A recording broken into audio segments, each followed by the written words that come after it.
Jeez. Anytime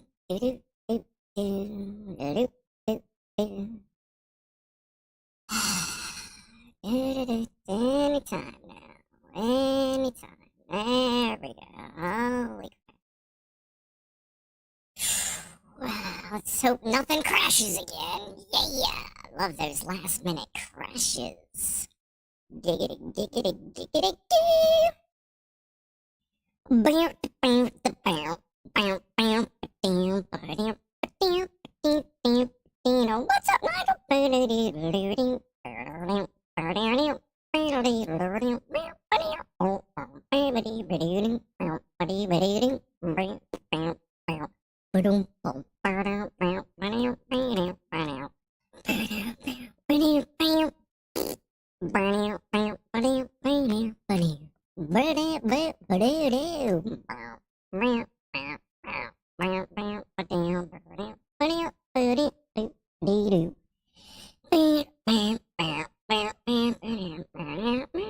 Yeah, I forget. Yeah, we'll just go with that. Yeah. What's up, everybody? Welcome to the big show. How is everybody doing? Who is this weird Mr. A-Cake? You know goddamn well who this weirdo is. Anyway, we have, if you're joining late, check the live button. Make sure you are caught up if you want to join us in chat and follow along. We got a bunch of people here. Early crew was here. I don't know that Franco has shown up yet, but we still had Joe Russ, Phil in the kitchen, and Gassy Masher. Queen Liz Edwards was here. There's just me, Mouse, Jonathan Hughes, Bob S., Mr. Warwick, Rick Dastardly, Big Toe. Everybody's rolling in. There's Jim, Delta Mike. Checked out those in-win mod-free cases. That's on the possibility. Those look pretty neat. Was kind of in question of them until I watched a couple videos, and then I went, yeah, all right. So, how is everybody doing? Tonight we'll cover a little bit of the bridge. I actually have some pictures from where I work every day of what's going on. And actually, I guess we'll start with a toast to everyone who has been affected by that, especially the families of the 6 workers that have passed away. So a toast to everyone affected and the friends and family. Cheers to you. Hope everything... I hope we at least get some closure here. So cheers to them.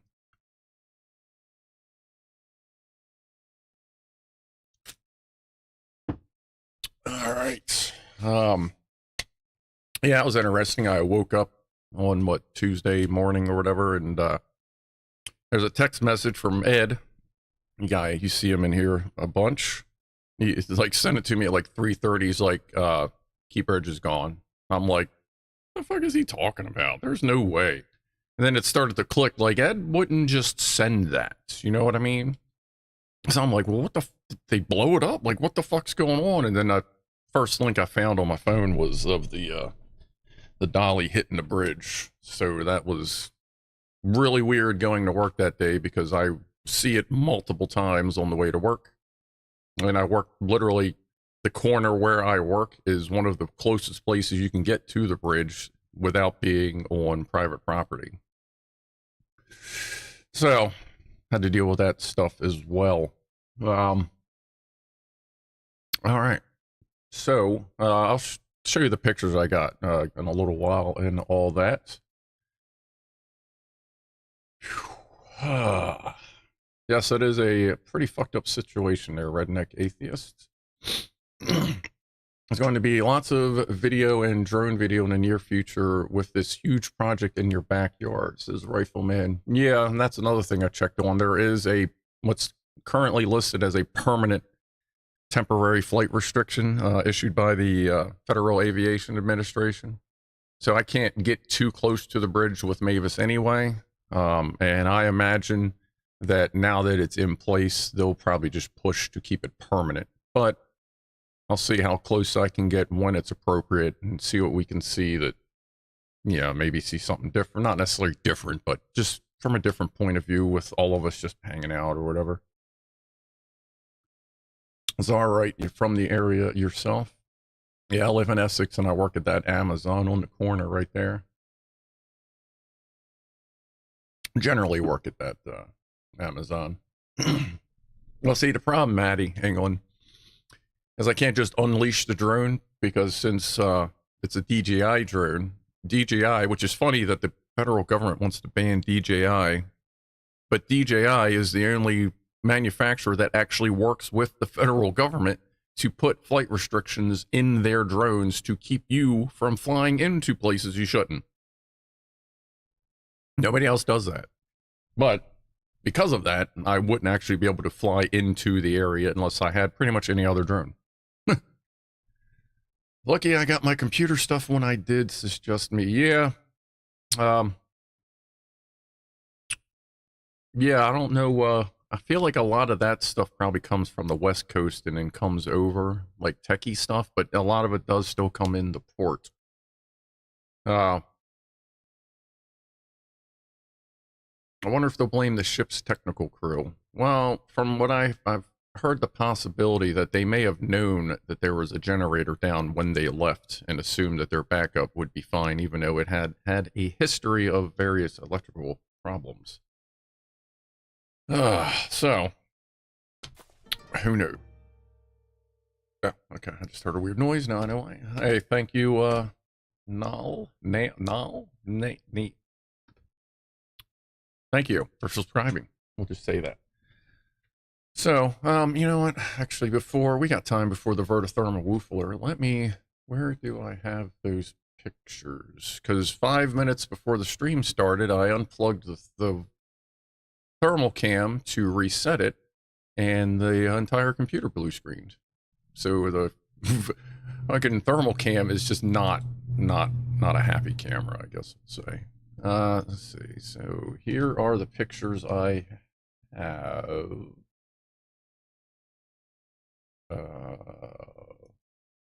Let me find which view actually has them on here. What is that? There it is. 4K input. Is that all good? That's fine, yeah. So this is like right from the parking lot where I work. This was taken with my, all I have is my Samsung S21 Plus. That's at like 18x zoom, but that's it right there. That's the boat right in the middle. The piece behind the two ramps are about a mile, if just over a mile apart. That boat's almost a quarter mile long. And it's only about 50, 60, 70-ish feet deep right in the center where the boat was supposed to go. That's why you see a lot of the bridge just hasn't gone all the way down, because it's already sitting on the bottom. There's another one.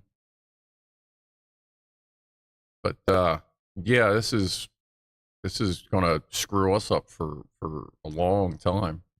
And you see the power pylons behind it; those were just got finished up like this winter ish, and he just missed one of the power pylons. It's like, good lord, man, you're just trying to take everything out, aren't you? So yeah. Oh wait a minute, I think I got like another. Probably the same, pretty much the same point of view. But the cranes have gotten there. Like one of the biggest cranes on the East Coast has arrived. So hopefully they can start getting that sorted out. You gonna jump one of those? Yeah, apparently something like the same day it happened. Apparently one of the things going around was, is it too soon to get Travis Pastrana to jump the bridge? Because it does look like two fucking perfect ramps, but yeah, everything is still there right now, Liz. The only thing that's really changed is that now there's cranes and more boats around it trying to survey the bottom, because the inner harbor sucks. Like, it's dark, the water is very dark, and you can only see a foot or two in front of you, especially once you're down that deep. But everything's there for now. They want to get the structure off and away, and then get the boat out.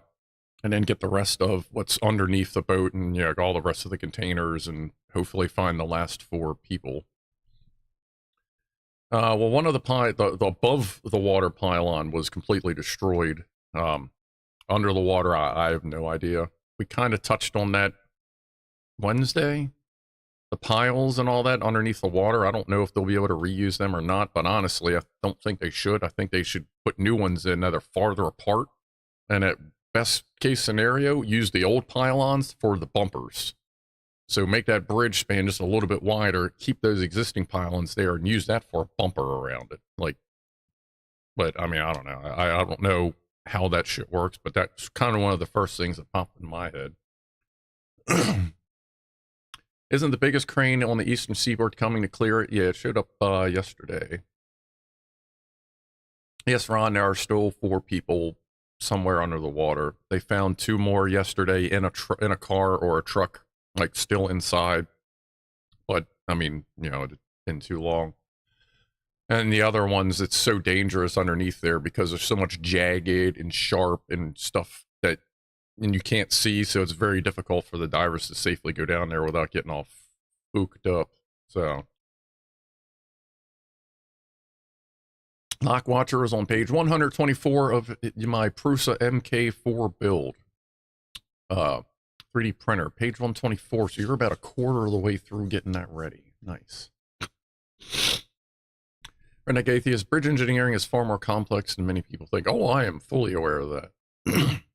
And yes, John, I'm sure the boat has insurance, but that's mostly going to be covered under the Singapore government, as most Asian governments drive their cargo and shipping industries, whereas America is much more commercialized.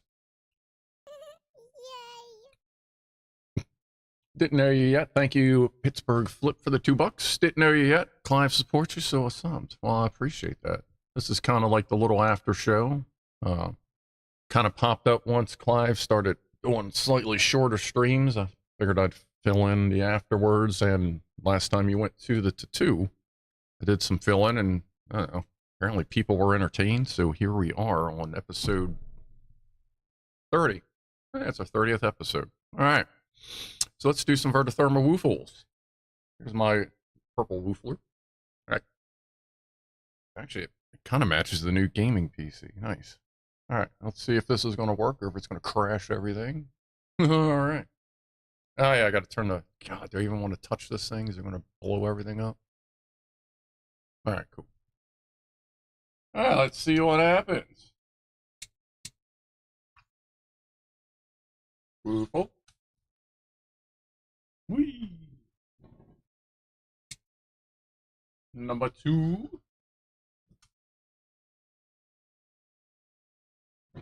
And that dot is still there. I guess that component is probably finally done for good. 3. Well, that's a pretty good one. And one more. We'll do it a little closer to Freddy. Whee! There we go. Now you can see my face hugger.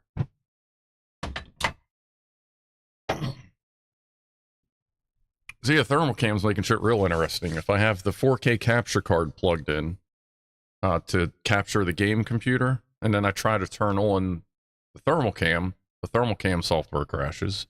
And now apparently if I try to unplug it while it's plugged in, it will crash the entire computer. Yay! Love it. Just more shit to break. You are welcome, Miss Liz. Oh, and I already dropped food for the dude, and he's not out there right now. If you're kind of newish, the dude is he's one of my, well, not my, but he's an outside cat that I take care of. That he looked really hard at the door last night when I opened it, like he was thinking, but I'm like, not yet.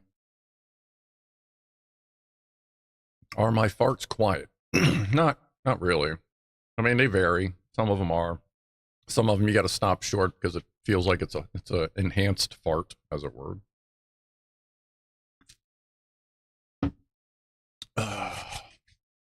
No, and last night Tux was actually hanging out with the dude. So I don't know if they're like all three kind of, the Tux, the dude, and Mr. Tabinator are kind of teaming up or what. I guess I'll just keep an eye on everything and see what happens with the kitties. But I ain't gonna lie. as far as this button not working. Really? Hold on. Does this one work? Hold on a sec. I gotta reset my mixer because none of the buttons are working. One moment, please.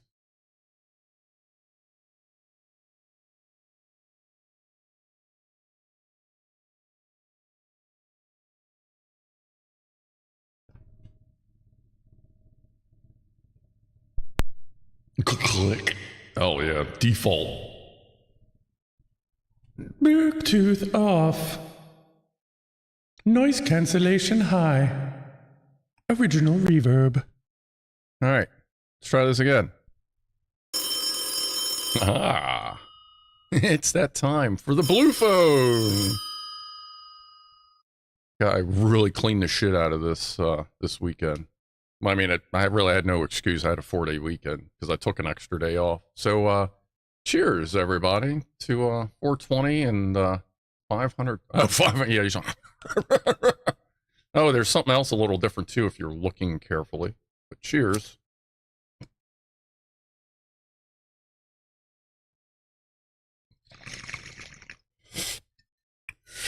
Well, yeah, and this is straight mouthwash this time. Wow, that is really harsh in the cold kind of way.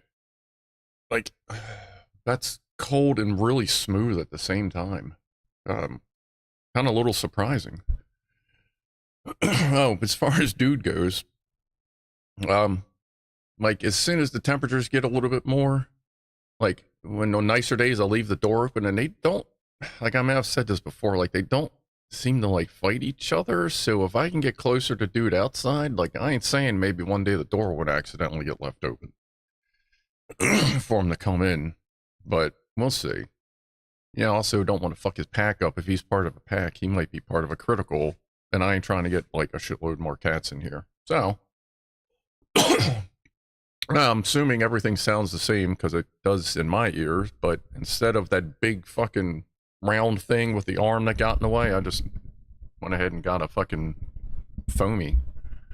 And it's a lot less shit in the way to crash into. And it works. Amazing. Skip the gimmicks. VTech. Oh yeah. Let them valves kick in. Give me that 2,500 RPM. Burr! Sorry, I grew up during the rice burner days, as it's called. Yeah, mouthwash bong. Yes, Maddie, England, if you use mint mouthwash in a bong, it really cuts the harsh down, because as you can tell, I'd usually be coughing by now. We'll see what happens.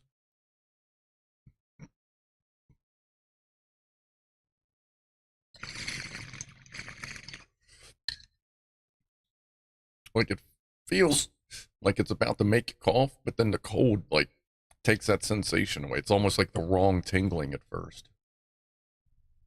Oh, now I feel a cough coming.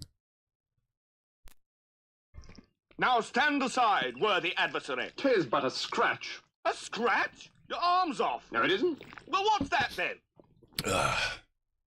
Put a donk on it. Yeah, I guess you'd call that a donk. What really lights your fire? I don't know. Redheaded Asians? Just imagine Foamy the squirrel getting skinned and used as a pop filter. I feel like that would be a pretty heavy waste of Foamy the squirrel, but then again, I haven't heard what he's had to rant about in quite some time.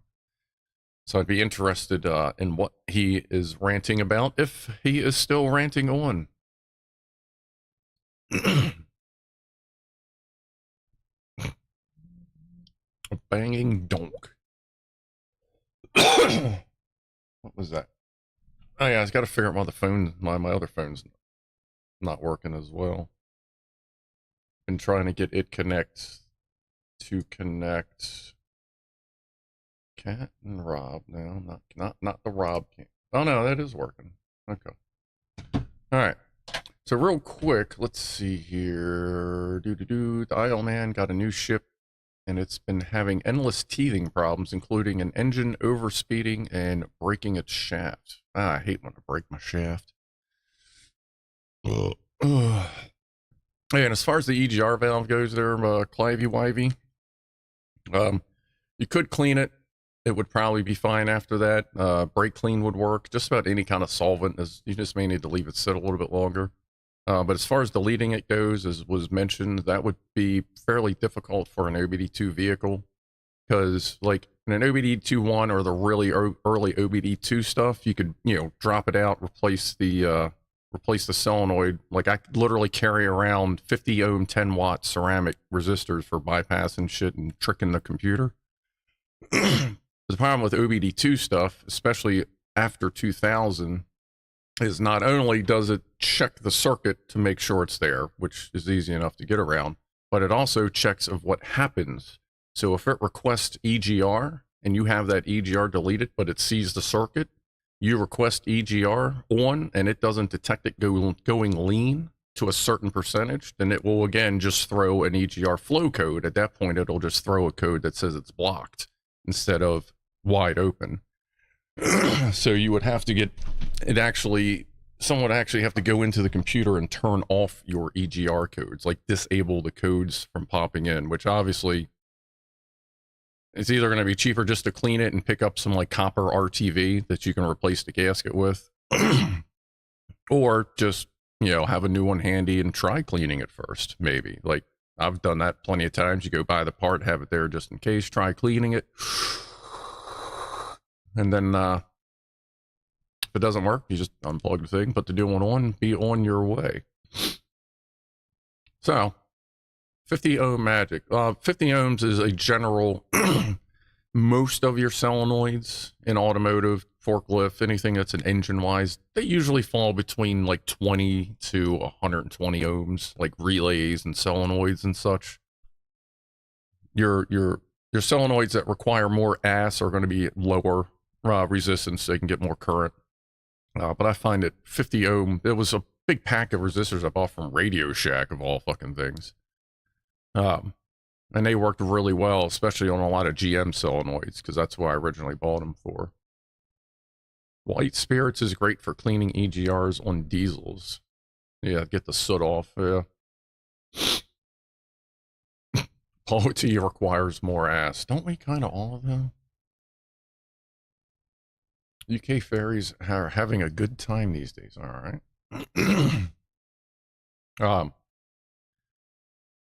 Deleting it can also carry a phone. Oh, yeah. Anything, especially, yeah. Ugh. Also here in the United States. Anything emissions-wise, they fucking lose their mind.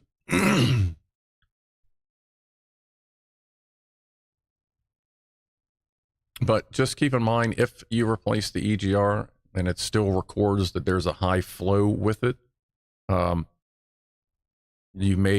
may be a vacuum leak in the intake manifold somewhere as well. Check for that with the same cleaner, or get some like starting fluid while it's running, kind of spray around the intake. Try not to hit the exhaust manifolds. It's starting fluid, but that's what I do. I usually use brake clean, carb cleaner, whatever you have handy. Just listen for the thing to stumble weird, if you've ever done that. But generally speaking, a 2004 ABD2 system it's probably commanding the EGR to open and close, and it's noticing it's not doing it. Or it may have said opened, it noticed the flow change, and then when it went to close, noticed the flow didn't change, and now it knows it's stuck open. I fancy getting some of the cleaner to test it for flammability. Oh yeah, definitely. Get whatever carb cleaner you can, and you can even get some like mass airflow cleaner. Some of that's flammable, some of it's non-flammable. Default says nitrous. I mean, if you want me to go downstairs, I can go get my fucking 10-pound nitrous bottle. It still has nitrous in it. Every once in a while, I'll just like walk by, just pick it up and go poof, and just blast a bunch of fucking nitrous out of the bottle. Be like, yep, still works. Just to kind of cycle the seal a little bit. I just have nothing to put nitrous on right now.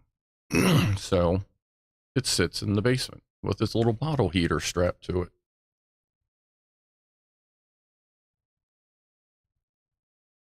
Vacuum leaks usually aren't that bad to find. They're Pittsburgh flip.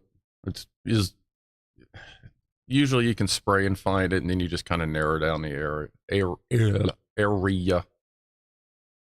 It's about 20 years old, so it's allowed to be gummed up. Oh yeah. Hey, just be glad it's not a diesel with the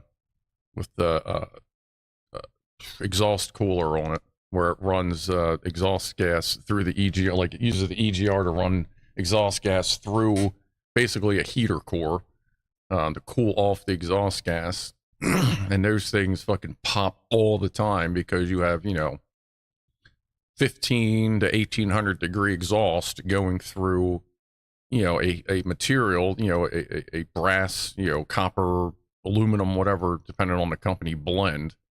So it's running near melting point. The only thing that keeps it cooled off is the coolant flowing through it. And as soon as you get just the tiniest little bubble, it just melts right through it and you get coolant in your exhaust. God, those things were the dumbest thing I ever came up with. Like, they couldn't come up with a better way to do that. But you see exhaust cooler leaks all the time. Especially the less it's maintained, you get a little bit of coolant burn off, and then that one little bubble accidentally gets through there.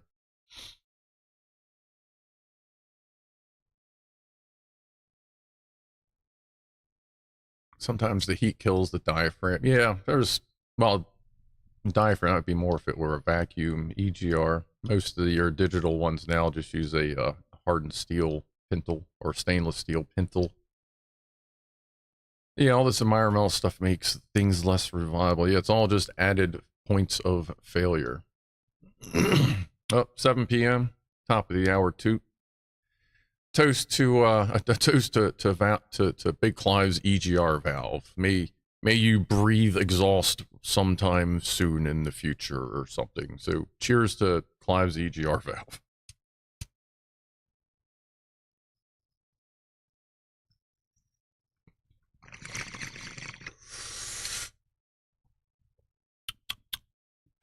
Man, that's actually pretty good.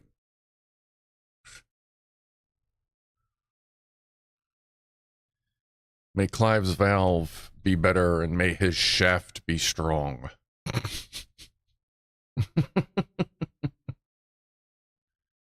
And yeah, me and Clive, if assuming everything goes well, we may be doing a practice run tomorrow.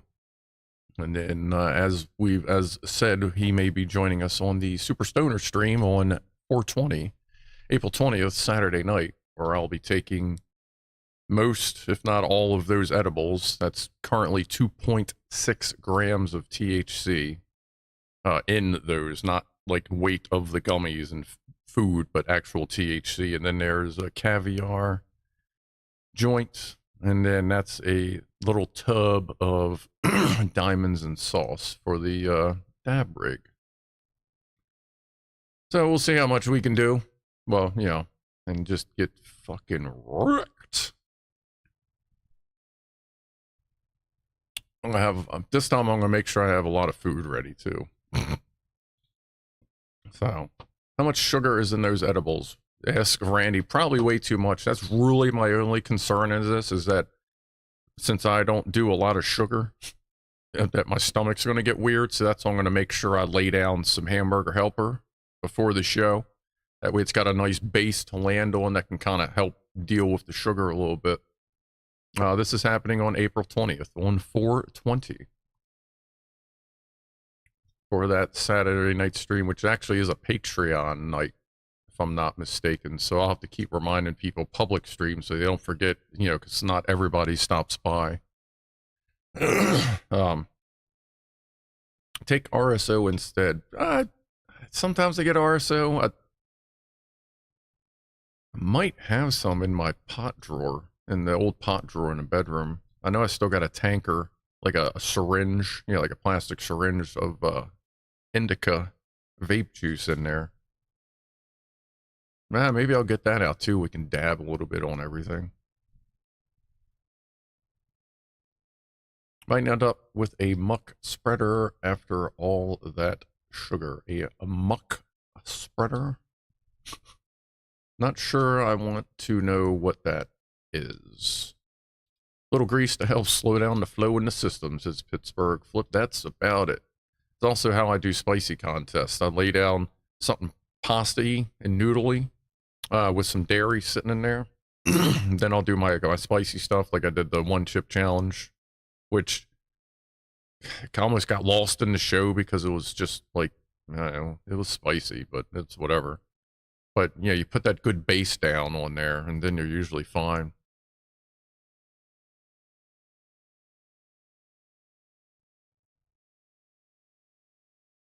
How is Miss J? Moist? They thought it was moist. Oh, what a bunch of boneheads. She's still home and kicking ass there, Chipmunk. Talking about Chipmunk's mom. She was feeling unwell, but last we heard she was back home kicking ass. I hope that is the same. I may have missed it through here. See, what else did we have to talk about? So, talked about the EGR valve. We kind of covered the bridge a bit. Oh, is Gas Smasher still here? I forgot to bring that up earlier. Let's see. Okay. Odysseus. Remember the IM-1 lander? The one that, like, landed but then kind of fell on its side? Well, it never actually came back, which we were hoping. But it did not succeed. We actually watched it land live on this channel. So, there's Gas Smasher. All right.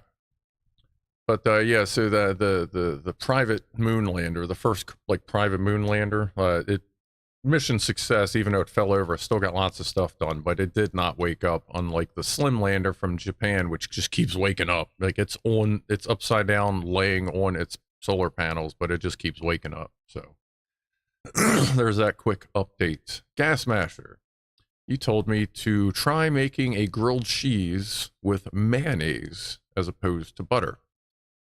I did try that, and while it tasted fine, it doesn't beat the butter, baby. Maybe you need to try something a little bit different. Why don't you try this if you haven't already tried it like this? Because like I get it, mayonnaise, it's basically just, it's oil as opposed to butter. But I think you need to try putting more butter on there and turning your pan down. See, what I do is one thing I do that helps is I keep my bread in the fridge, just because I don't eat a lot of bread and it lasts like a lot longer in the fridge. So I start off with cold slices. I put not super heavy, but a decent amount of butter on there. Let the pan warm up, and then while everything's still cold, slice of bread, American cheese, shredded cheddar and mozzarella, and then the other slice of bread. And I put that thing on what would be like 2 or 3 out of 10. Low flame on that cold bread. And what happens is that butter starts to melt and it soaks into the bread.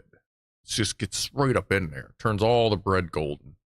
You let that go, get it just starts to get golden brown, flip it. So now it's up. Now you got the butter side down, push down, push it. You know what I mean? Push it down, squish it down some, let it sit. That butter soaks up into that bread. Right when it gets to get golden brown, turn the heat up to halfway, like a 5 or 6, flip it. Give it just enough time to get to the brown you want, then flip it again. Works out great. But I think I like mine better because the butter is all through the bread. As like the mayonnaise just can't soak through. There's not enough mass in that mayonnaise, but the butter can just soak in there. So anyway, I did try that. I just keep forgetting to tell you. But I figured I'd say it here just so everyone else can throw in their ideas. Vera says mayo inside, butter outside. Not real big on, like I've eaten cheese, like cheese mayo sandwiches. Sometimes I stick ham in there, like a hot ham and cheese.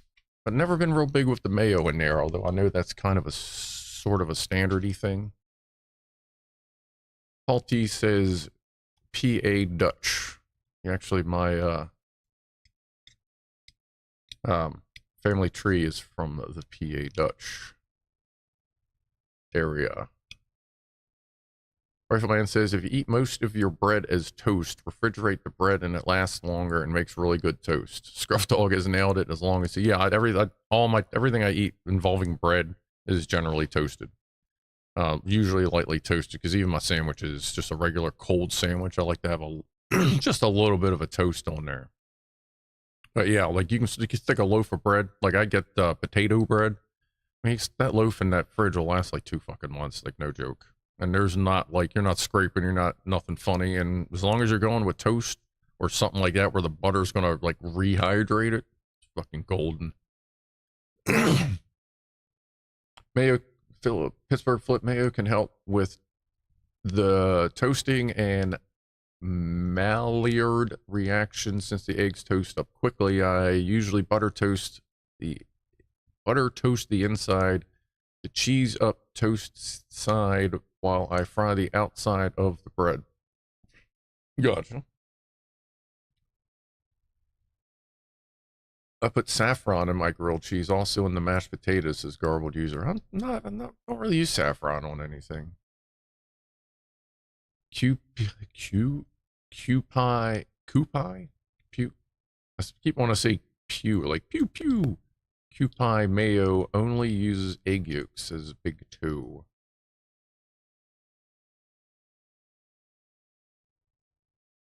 Are I on schedule? No, I'm not on schedule. Or wait. No, yeah, we're good. Everything's on schedule. Because it would normally be 6:05 right now. It's just the hour. This is the last show that's going to be like an hour weird for anybody in North America.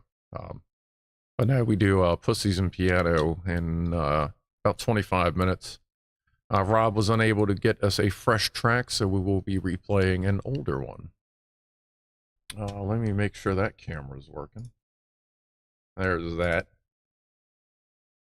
So we'll watch the kitties. I'll feed them. I'll probably grab a snack bar, and we'll listen to Rob play piano down where my head currently is. Here we go. Here is a question for everyone, because it seems like it keeps popping up. And there's not much we can do, like, poll-wise, because there'll probably be way too many answers. What do you call this tool right here? What do you call that? This is just a little feller. Oh, yeah. But what do you call this thing? Crescent wrench, adjustable spanner, a shifter. I've heard a shifter, actually. Adjustable wrench, just an adjustable, a crescent wrench, a Scrufdog, sometimes a monkey wrench, adjustable, crescent, an English wrench, a nut rounder offer. Yes, Mouse, that's good. Still not seeing what I call it. That's fucking great. Monkey wrench, adjustable nut fucker. Yeah, that's a good one, James Harris. I've heard adjustable nut fucker, actually heard before. Yeah. Crescent wrench, obsolete. A Canadian twister, a knuckle fucker. Yeah. Swedish lathe. Ah, Christ. All right. Oh, I either call this an adjustable wrench myself. That seems to be more the American thing. I also call it a several sixteenths. I forget where I picked that up, but I say that to some people and they'll go, what? Oh yeah, several sixteenths. Is it metric or imperial? Oh, is that up here?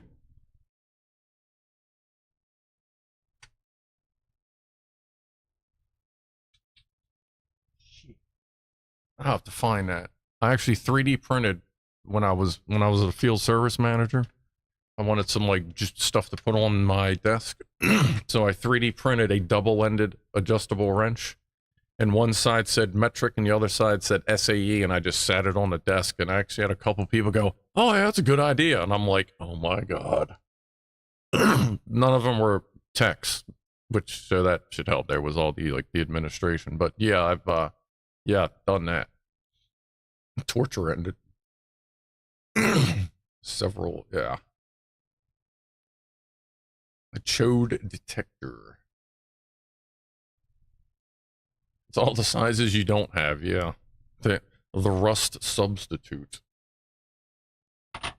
That's the one one of the ones I keep around the house. I figure there ain't much in the house that needs anything more than that little guy. What's up, Coke Seagal? Good morning. Welcome. Oh, okay. You may have just gotten here. What do you call this, Coach? What is your name for that? I call it a several 16ths. Sorry to quiz you early in the morning, but since we're just kind of coming off of that.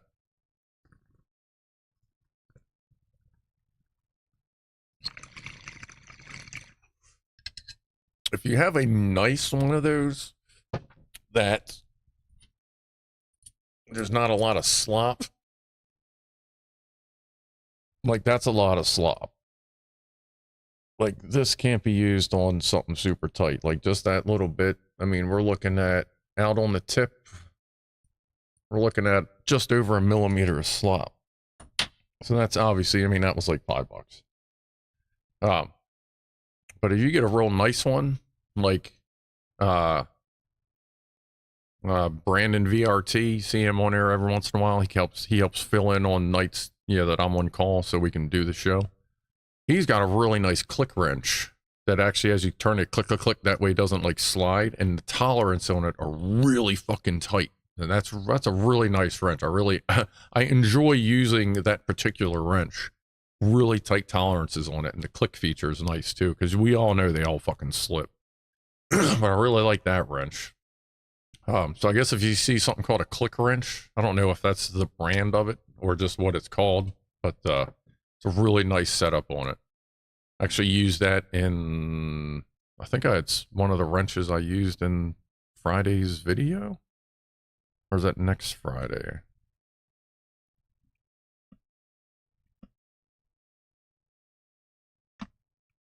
Yes, Meme Jeff, I enjoy handling his nice tool. Mr. Phil, 1969 says, I've had an Armstrong adjustable that has served me well over the years. I got a blue handled one. It's got a little bit of slop in it, but I've had it for fucking 20 years and it just usually works. If that doesn't work, I have a 18-inch adjustable wrench, and then I have a 2-foot long adjustable wrench that opens up to, I think it's 2.5 inches. And then if that doesn't work, I have a 2.5-foot pipe wrench with 4.5-inch jaw opening, permanently attached to a 4.5-foot pipe, basically giving me a 6-foot pipe wrench. And if that doesn't work, then we usually call the shop and tell them to send a truck. Or we call one of the fellas to tell them to bring a torch. And then we try the pipe wrench again. Do you have mole grips, Scruff? What are mole grips? Where's the window? Mole grips. Sounds hot. Vice grips, locking pliers. Yeah, I have a bunch of those. Actually, you have a specific set just for adjusting chains I use. They're like, kind of like the needle nose type vice grips. Yeah, I got a bunch of those. Those are useful as shit, especially in the forklift industry, because anything that's outside is usually corroded to absolute fuck. So, yeah, I have various sets of vice grips. I have some where the jaws are straight, some where they got the curve, some that are needle nose.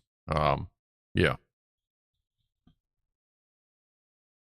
Mole grips are the devil's butt crack that everyone uses. Yeah, it's the absolute last thing to try, and it usually involves heat as well.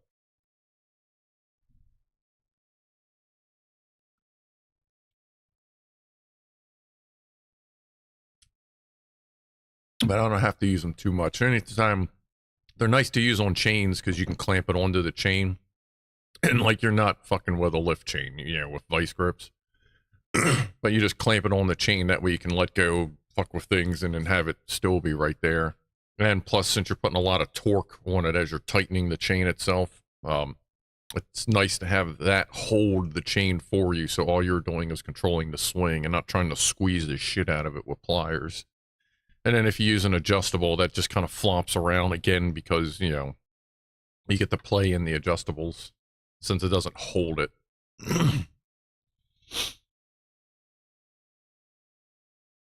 Really good for also welding as well. If you just can't get a good connection, just fucking clamp that to something and just lock it in tight as shit and then just go back and forth and you'll automatically move the paint out of the way and then clamp your ground lead onto that.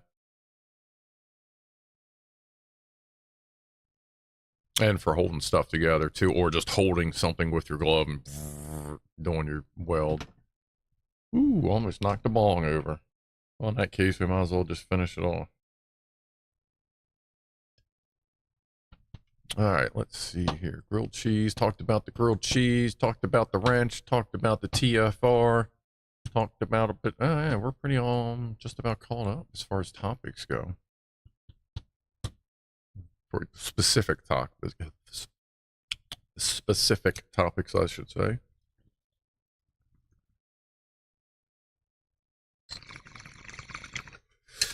Default says blood blisters are satisfying to pop, though.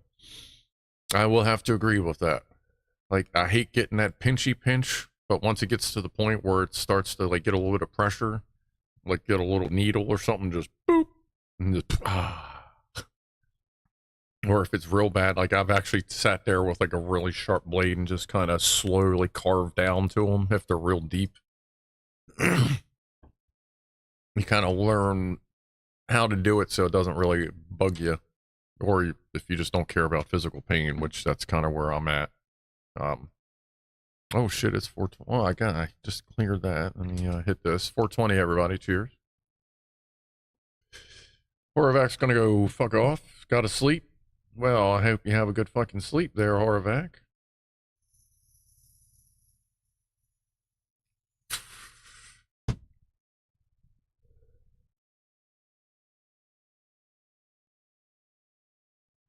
No, and I did get the last 3 fans installed in the new gaming rig, and got this is strawberries, bananas, and orange juice. Try making instant mash using stock. Tastes way better. You mean like mashed potatoes? Use like stock water instead of like water. Yeah, I try to do that. Actually do that. If I got something going on, I will occasionally do that.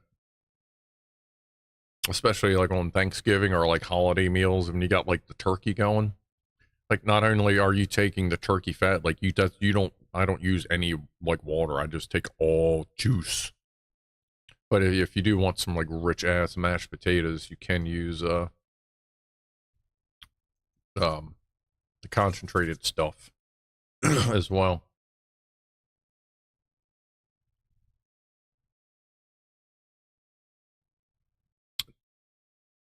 Scrufdog, I'm trying to remember what you made notes of you were looking up.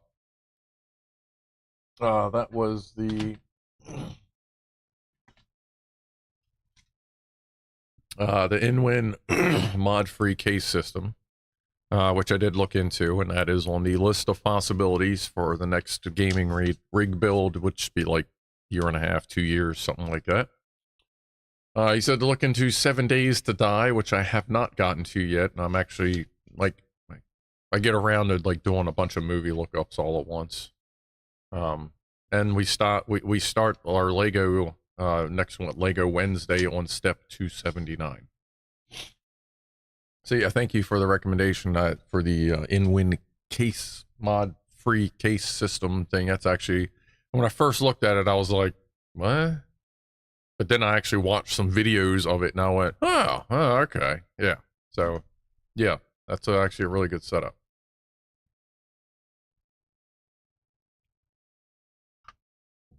7 Days to Die is a zombie survival. Oh, it's a game. Okay. I'm sure I would have figured that out when I typed it in. Oh, that was the one when I was talking about looking for some kind of a fresh FPS. I was looking at Cyberpunk 2077, but maybe. I don't know, it just doesn't, for some reason it just like I'm like watching a couple videos of it, it's not grabbing me, you know what I mean? So I don't know. I've also started kind of playing some KSP KSP2 I can't always forget what they call it, like the Let's Science additive, the experimental thing where you gotta like earn points. I've been doing that on Discord like once or twice a week. Probably well, about once a week, every once in a while I'm going on there.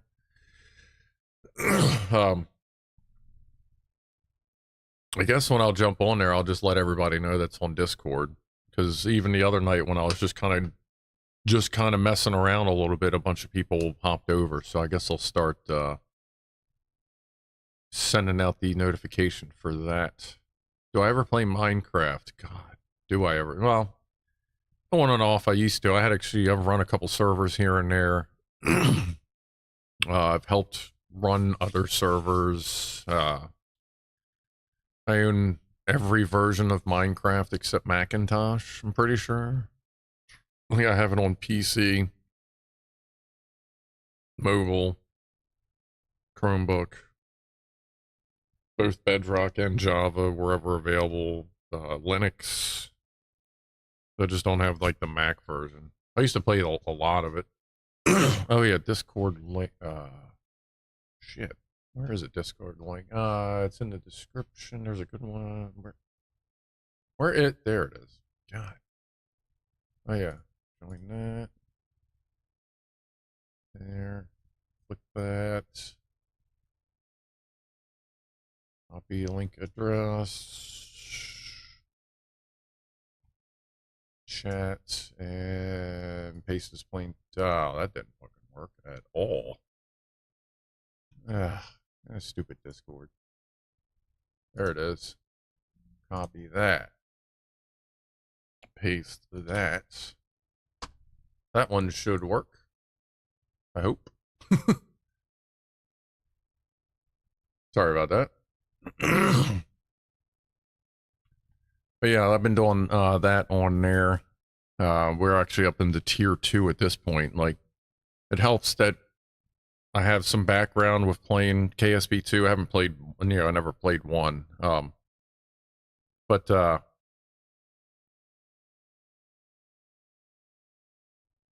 yeah, it seems it really helps to kind of know what you're doing, because there's not a lot of push direction on quite how to do it.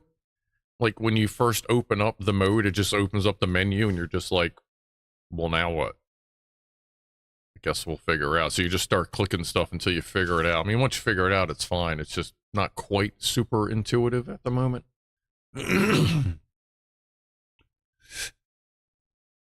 But either way, it's fun. It's nice to have a purpose, even if it's something simple. Like they're like, to go land on the moon. So what I did is I landed on the moon, and then like the second time I did it, they're like, okay, go land like a person on the moon. I went, all right. But then I landed on the moon and I went, I want to get back too as well. So you you do your challenge, and then they have like little side, quote, side quest challenges and stuff. Like, it's pretty fun. Scruff in space.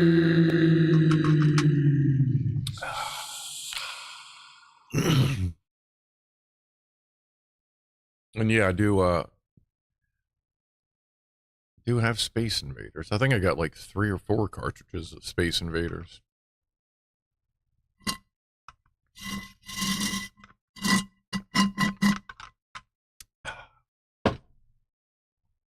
That's actually pretty good.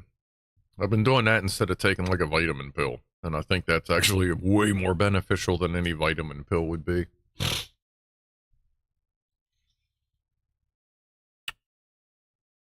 All right, a few more minutes to that. Is this working? I guess before we do Pussies and Pianos. The only thing I haven't shown yet as far as the new gaming rig goes was the back. Would you like to see the back? I can pop it off and show you the wire management if you'd like. Before we do Pussies and Piano.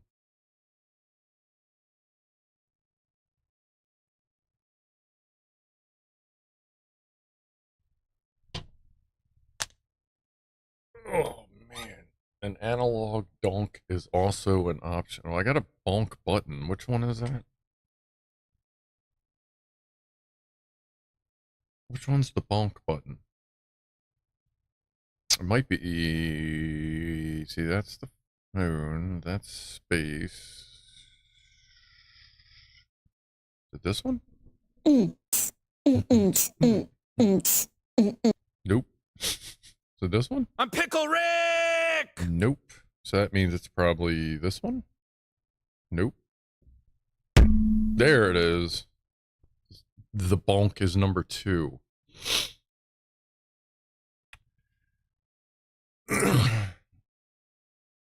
Alright. I guess we'll take a look at the back of the computer here real quick. Seem a couple people are interested. What do you use for a soundboard? Well, here, I'll show you. It's the Moano. It's a package deal on Amazon. It comes with the microphone, the stand, and the mixer. It's Maono. A little dusty, but it'll be alright. So I'm going to switch over to the phone, which seems to be upside down. There we go. I'll show you that, and then I'll show the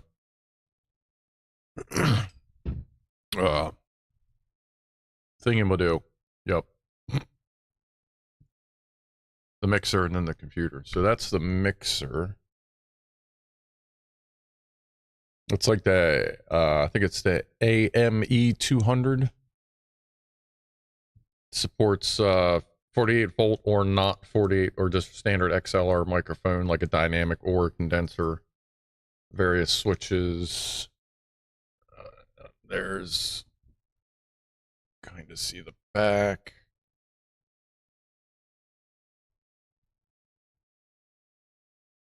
And it is battery operated. I can get about 6 hours of battery life out of it as well. All right. You won't be able to hear me, so I'll just kind of do a quick go over of everything over here and go from there. Let me see. There we go.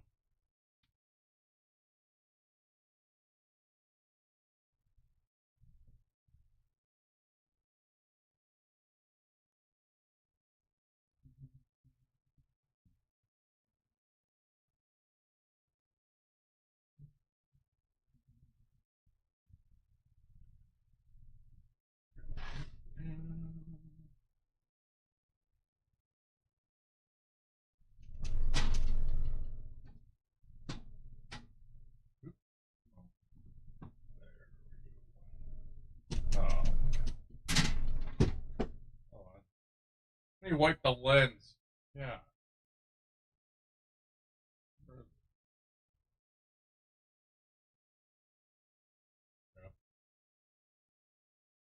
We got any light?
Boop.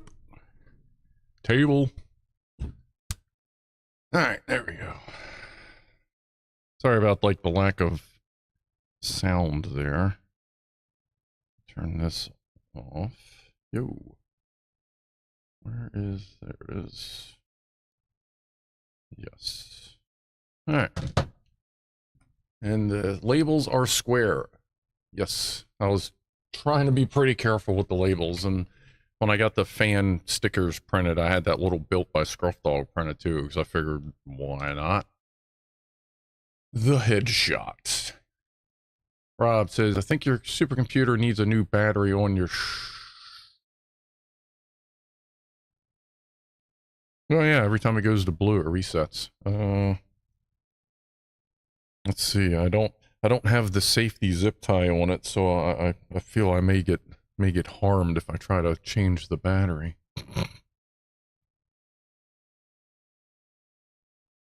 I got a fingernail to push that out?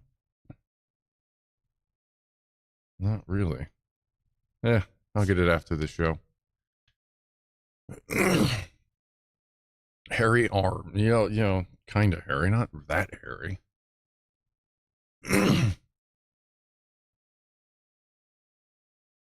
There is a fan not spinning on the black fan, says Mike F. Yes, that is on the power supply. It has 0 fan mode on it. It has built-in temperature sensors.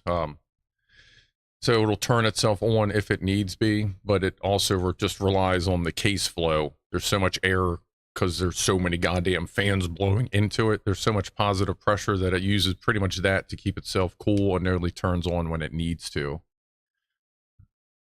And it's, I don't know what color it came out on there, but that's like a washed out purple color. But now that's got, was it 3 fans up, 6 fans on the radiator, 3 and 3, and then then 2 fans on exhaust. So a lot of the air just blows through the back, through the holes in the back. Since there's no top opening. Vibrant goth purple. Yeah, it's kind of gothy-ish, I guess you could say there, Clive. But I wanted to try something other than black and red, so I did my other favorite color, black and purple. That worked out pretty good. Yes, Tommy Hanlon, and welcome. We, now you get to lose your hour.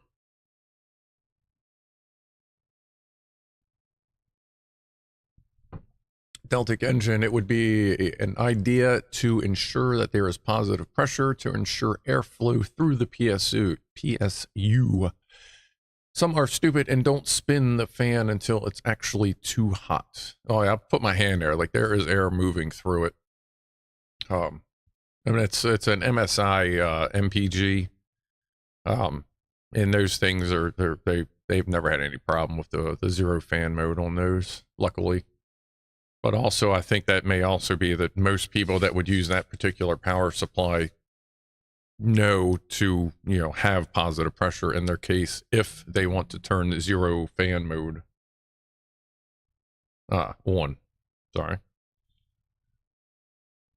Run an ice pack on that chassis. I've thought about, like, of course, when you have a couple years to plan your next build, like, I'm coming up with some really wacky ideas of shit I'm seeing on the internet. Like, I'm almost tempted to, like, get a glass refrigerator, like one of them super fancy refrigerator, like glass refrigerator things, or make a glass refrigerator and encase the thing in there, or something weird like that, or who knows what I'm going to end up building. It'll either, if it'll be a standard case or some kind of abstract thing, but we shall see. But it is just about time for Pussies and Piano. Apparently Tiny Mama knows what's up because she just pulled up. Oh, and there she goes. So, let's see. Oh, yeah, the computer crashed. I got to pull Rob's video back up. Let's see if it remembered it in recent files. Gotta wait for the hard drive to wake up. I don't have the files on that drive anymore, but you still gotta wait for the hard drive to wake up. There we go. And that is up top. Open with. Did it remember its window position? It did not. What was that? Who's that? Yeah, hold on. I gotta reset this since everything crashed right before the shoe. Love when that happens. Oh, and yeah, last night I made the mistake of opening Discord before I opened OBS, and it promptly wiped out all the audio settings in OBS again, which was just fucking amazing when it does that. Love on that. And that was right after, like just as 200 milligrams of edibles were starting to kick in. And then that happens. I'm like, oh. But luckily I got it fixed. Did I mention the CPU and GPU inside? How much RAM? Asked James Randolph. Yes, it has an i9 11900K at 5.5 gigahertz, all core at 5.1 gigahertz. RAM is Corsair Vengeance LPX, 64 gigs, 32 times 2. That's running at 3866 megahertz Gear 1. Video card is an Asus RTX 3070 OC, the version 1, 8 gigs of RAM. Processor is running at 2000. RAM on it's running at 8000, and it's been undervolted to 975 millivolts on MSI Z590 Unify X motherboard. Yeah. Matter of fact, last night, well, shit, we gotta get the cats, the cat stuff. Let me get that, and then we'll continue our chat. I'll tell you what I was doing last night. So, let's see, that's it. Let's turn on desktop. And we shall continue our computer chat in a moment. Desktop, let me turn that back up. Where is that? About 2.8. That's a 2.7. That should work. All right, let's see how it goes, and then we shall move on. Ish. Looks good.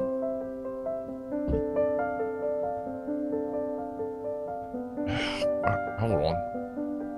Let me start over, since the camera didn't flip over for some reason. There we go. All right, let's start that over again. Sorry. And go.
Well, thank you, sir. Much appreciated. It's a shame there isn't an easy way to pump that into the kiddies so they could have some like chill ass music as well. At this rate, we'll have Scrufdog Lives presents Pianoman Rob's Pussies and Pianos Volume 1.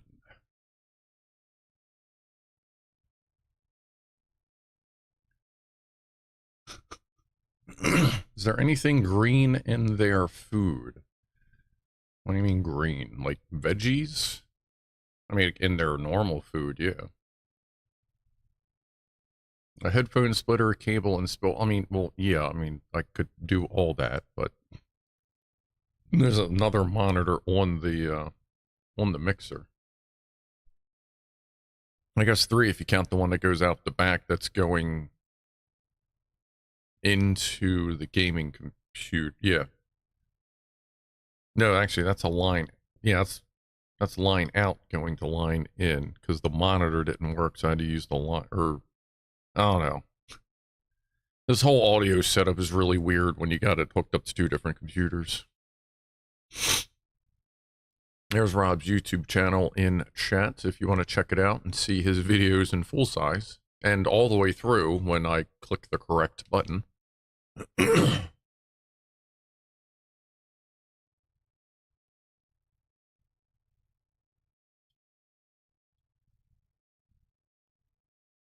But as far as computery stuff goes, last night I got bored, and for those that are like kind of new here or whatever, what happened was up until a few weeks ago, we were doing all of this.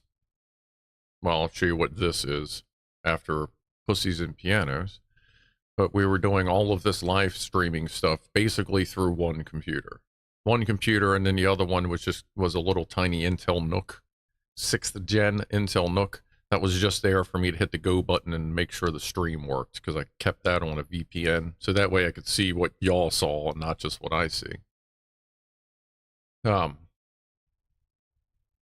So we needed a little bit more oomph for when I was doing the gaming. So I took some parts out of that, got some fresh parts, and built a new gaming PC with the specs that I spoke of earlier. So I had to replace the 3070 that I took out of my 10th gen i9, or i7, sorry. So I put a Asus 3060 V2 OC with 12 gigs of RAM in it. And I was thinking, I'll just leave it as it is, ain't no big deal. But then I was sitting there last night kind of bored, and I went, well, MSI, like, Afterburner's already running. I mean, it wouldn't hurt to fucking, yeah, so it's stock, it was boosting to 1865, and the memory was at 7400 megahertz, or MTS, whichever number that is. And it would, under combustor, MSI combustor would hit like 84, 85 degrees, pull 180 watts. Well, now it's running, instead of 1865, it's running 2000 megahertz. Instead of 7400, it's running 8000 megahertz. So the same clock speeds as my 3070. And it's running, instead of 1.1 volts, it's running 1 volt. So now it's running, instead of 180 watts, it's running 155 watts. The temperatures are steady 74 degrees, and I'm getting like a couple more frames even in combustor out of it. So it's running cooler while going faster. So that's like total win-win. That's another reason why I really like the 30 series cards, because you can overclock the piss out of them while undervolting. It's an amazing thing.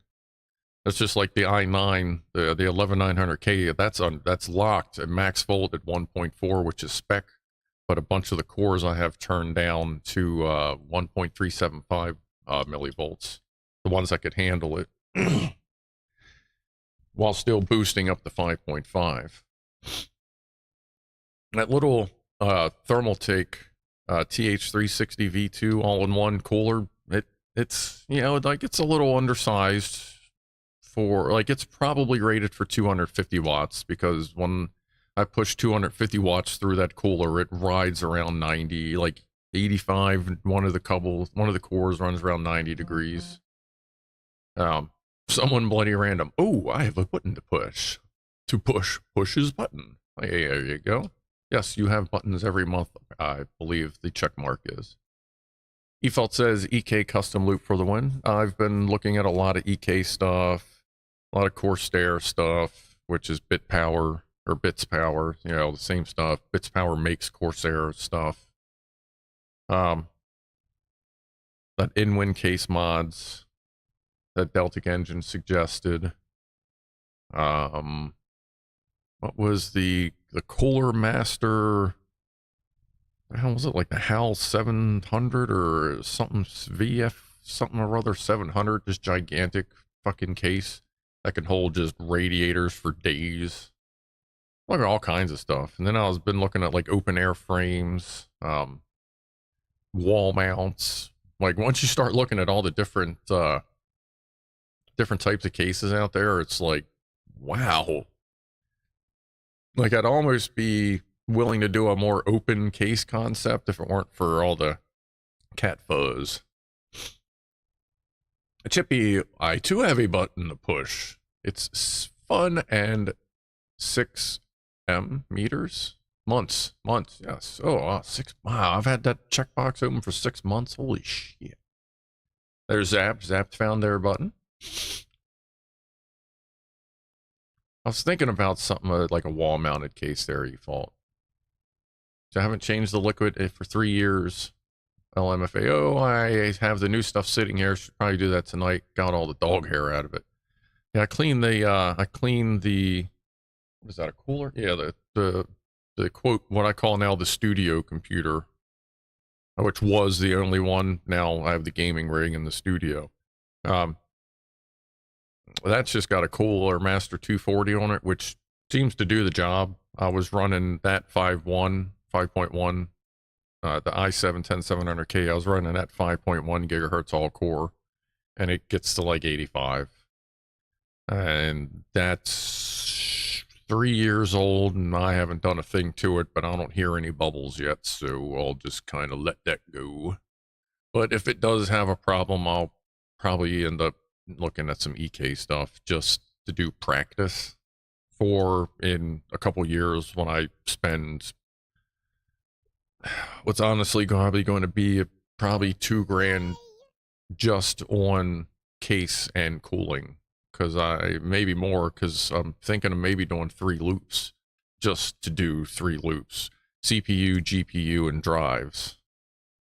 Who's that? Mr. Egg Cake. Wall-mounted tractors. I mean, we could do that too.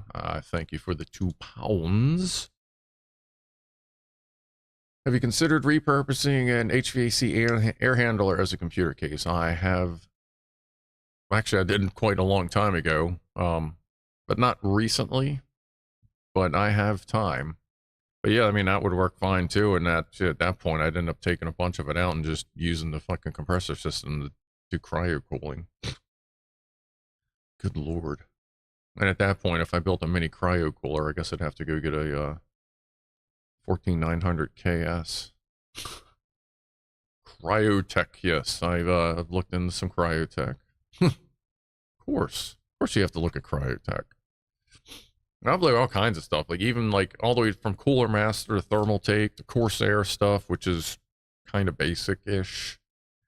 EKs, like I'm looking everywhere. Oh my god, my computer came out when Windows 10 was new. It must be like 6 years or more, says Paul T. My laptop downstairs was purchased in March of 2015. It's got i7 4th gen in it. So whenever that lines up, whatever the end of its era was, because I bought it right before the 5th gen came out. but that came with Windows 8 on it, which was a fucking crime. Or no, I'm sorry, no, that came with Windows 7 on it. And then the Windows 8 update came out, and that was like new. But then 8.1 came out, and I went, I'll try it just because it was some gaming improvements. Lemma Echo, I still use old Windows 7 stuff running Linux, still keeps up. Yeah, I mean, Linux runs on everything. I love, like, I have Linux Mint on some stuff. I got my couple Raspberry Pis, one's running Octopi on the 3D printer. And I got running my DNS server, and it's running Pi-hole and Unbound DNS on it. And I got what do I have laying around? Either Pi 3 or Pi 4 that's just sitting around somewhere. I think I may have a 2nd gen Pi as well. I got a bunch of them laying around, but I haven't gotten the 5th gen one yet, just because I don't really have a use for it currently. No, I just got a burp. Let me see if that's the dude. Come on, swipe. Yeah, the dude just walked up, but there's food in the bowl. Let me see, oh wow, and they walked out. Well, let me see if I can pull the dude up.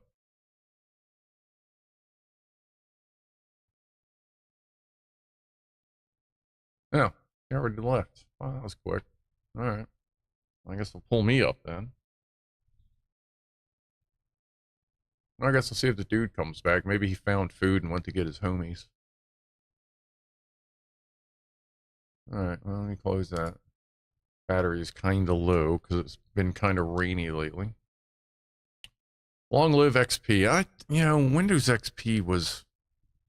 I really enjoyed Windows XP, I gotta tell you. Like, it was, hey, just me. Thank you for the... Wow, that was quick on the respawn. Thank you for the 20 pounds. Sorry. I forget yours is symmetrical pounds. Slush Fund, Lego, and Wacky Shit Entry. Why, thank you. Hey, it's 8 o'clock. Thank you, Just Me. We always appreciate it. And it's the top of the hour gaggle of Goofballs toast, because this is the time every night that Google does the auto renewal for the members. So a toast to the gaggle of Goofballs, our subscribers, our viewers, and everyone else that is watching right now. If you enjoy, and go ahead and hit that subscribe button. I ask, like, what about once a month now? I don't really ask that much anymore.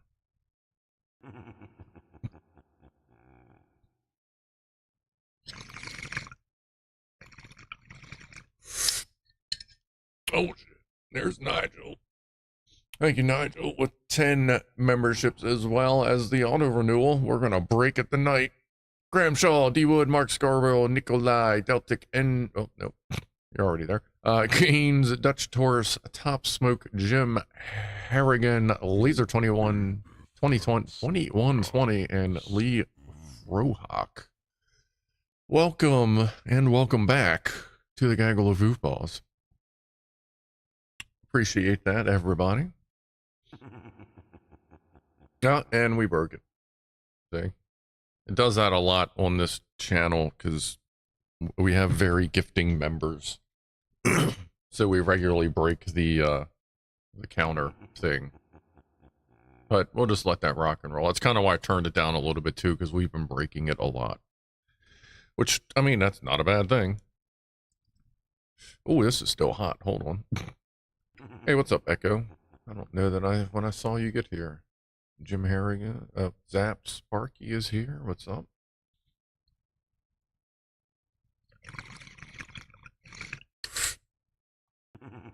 Oh, I'll sit that on the side for now. 4 minutes ago. It was 4 minutes ago that the dude walked up. Maybe he showed up again. Nope. We are dude free right now. Nigel is a professional thing breaker. Yeah, that's think I work behind a lot of people in your union sometimes. Free buttons. There you go, E-Faults. Cheers to you. Hey, I'm kind of thirsty. Cheers.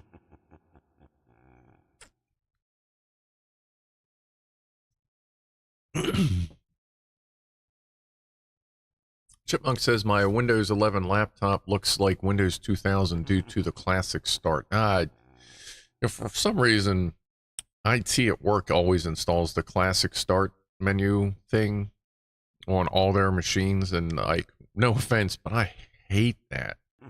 I don't know why. I just cannot get into going back to that. It just kills me for some reason. Like, I prefer Windows. At this point, I prefer Windows 10. The Windows 11 is just annoying the shit out of me because they keep cutting out all the old school shortcuts, but just kind of getting used to it. I really don't understand why they moved everything to the middle as well. Like, yes, everyone else is in the middle. Big fucking deal. We know where Windows is. That's why it's fine. You didn't need to center it. It doesn't matter. I find the Windows 10 and 11 default start menus useless. Yeah, I've kind of gotten used to just going right to the search bar and just typing like CONTR control panel, click, and just takes about the same amount of effort as clicking through menus to do it. So yeah, I just kind of do that. Culling us dinosaurs, says Vera. Yes, slowly culling us all off. That's absolutely right.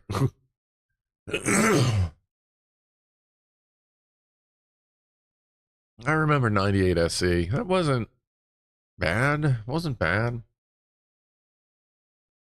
I really did like XP though. It really was a well-rounded operating system for the time.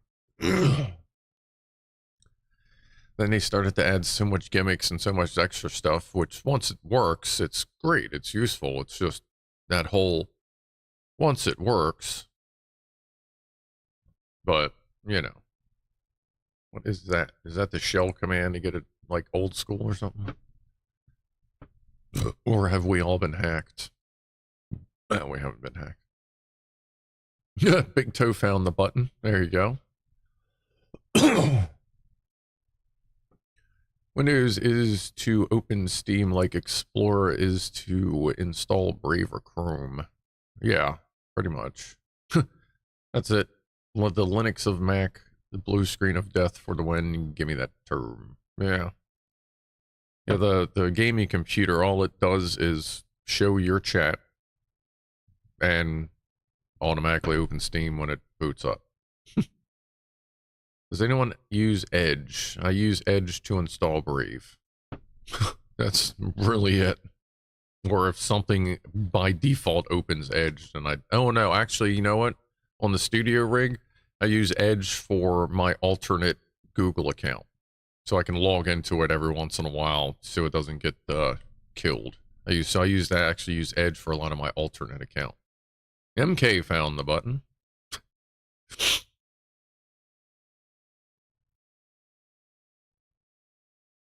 James Randolph is full Linux now. I'd love to go there. Just can't. There's just too much stuff that just. But I use it when I can. You know, one of my laptops is Linux Mint.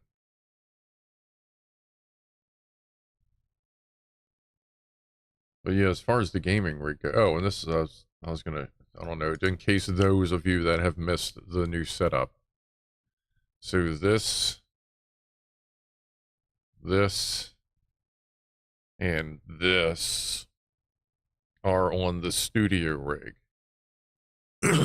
This 4K monitor and this cheapy monitor.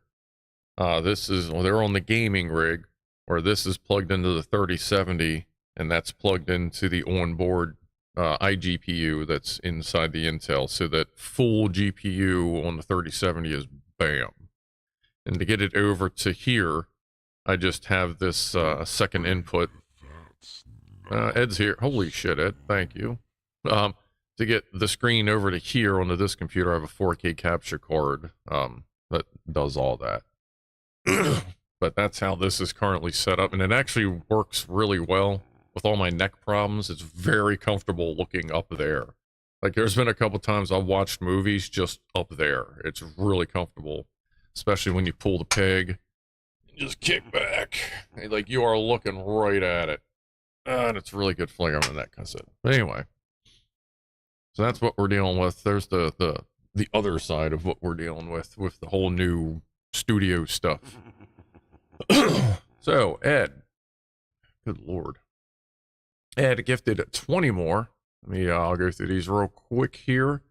Tina, Jimmy, Tarnicle, Wimilderino, Who's the Dog, Rickard, Dylan, Eric, Multi, Michael, Terry, Sharks, Roy, Epic 41, Zaya, Joseph, Matt, Ward. Welcome, and welcome back to the Gaggle of Goofballs, and thank you, Ed. And there's Rob with another booby moment. I think that's your second boob moment of the stream, is it? Yes, peg holder bang. You have to pull the peg. Just once you pull it, just make sure you don't sit on it.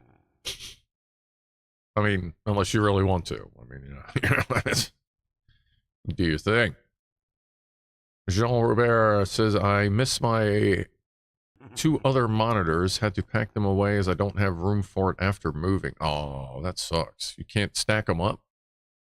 Like this, like these monitors here, the bottom one is on its own thing. It's actually partially sitting on Lego mounts that I made, like kind of threw together. It actually works pretty good. Keeps it nice and level. But the other 4 are on one mount. And it's holding a significant amount of weight, and it barely flexes the desk at all. So, like, could you go upwards? You don't always have to go that way. Sometimes you can go up. That's the suggestion. Or hell, if you get really crazy with it, make your desk surface like a piece of plexiglass and then put another one underneath it so you can kind of use it as a cheater one under the keyboard for like some basic stuff. I didn't donk. Did I donk? So like I'm not donking much today because that big fucking thing's not here. It's amazing. Phew. Was that a pot plant on the screen? Yes. That's just a generic whatever wallpaper I found. I never really took many pictures when I was growing pot before.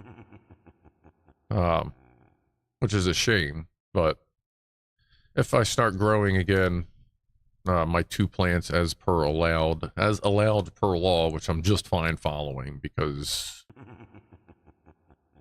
that can be a lot sometimes. I'll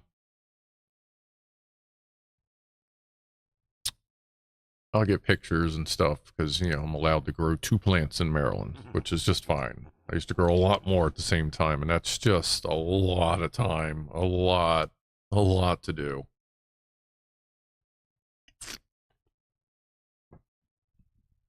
Duo stream tonight, says eFault. Phone in hand to chat and audio out to speakers on the big monitor. I've done similar, especially with Discord. I have 2 active accounts. Like one is for moving around and one is, well, actually they all, anyway, I'll do that a lot. I'll leave one logged into the computer and then walk around with one on mobile. It's kind of useful that way.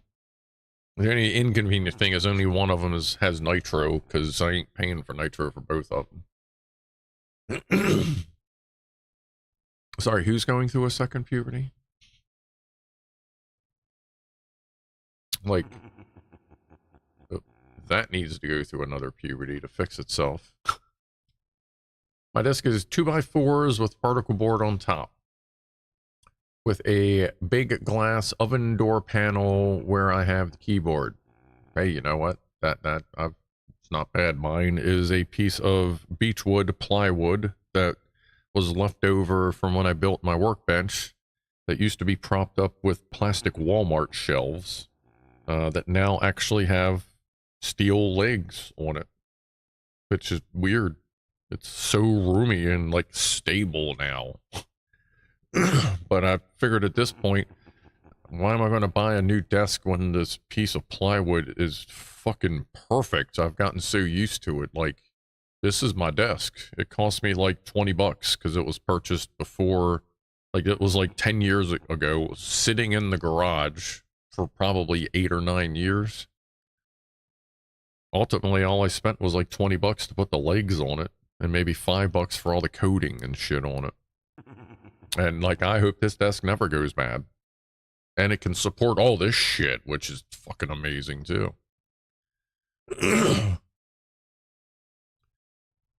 So, yeah, don't, like, obviously watch how cheap you go for desks, but you don't need much. Like, it's cool to have that big fancy business motherfucker that costs like $10,000 or whatever, and it's all like maple or like cherry or whatever expensive bullshit, red oak, I don't know what the hell they make them out of, but plywood and legs screwed to it, beautiful.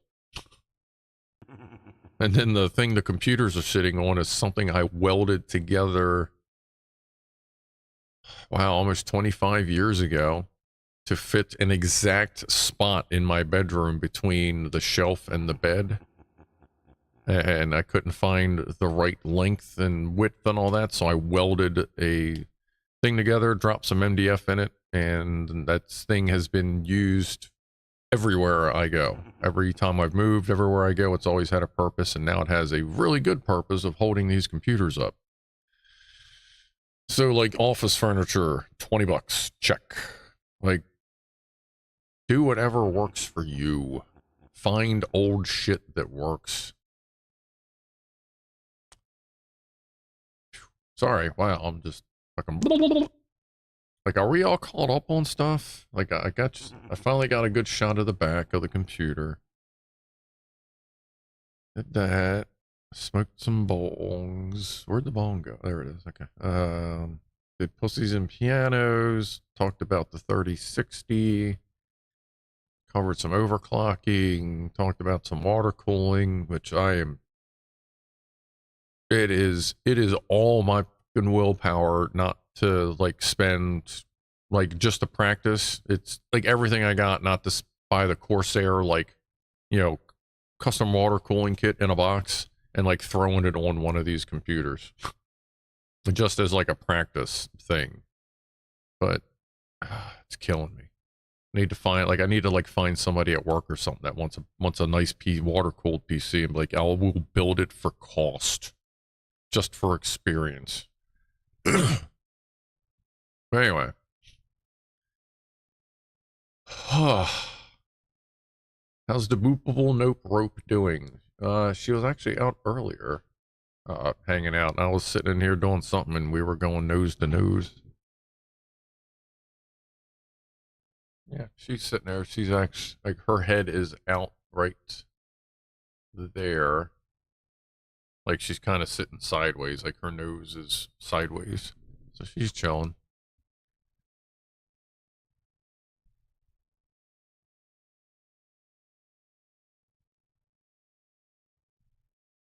Hey, the thing fixed itself. What broke, Ed? Oh, that thing. Oh, that thing. I need to, like, put something here to, like, point here for stream elements. Like, I got it kind of worked out for the live buttons, like, right about here. It's about halfway in between two zip ties.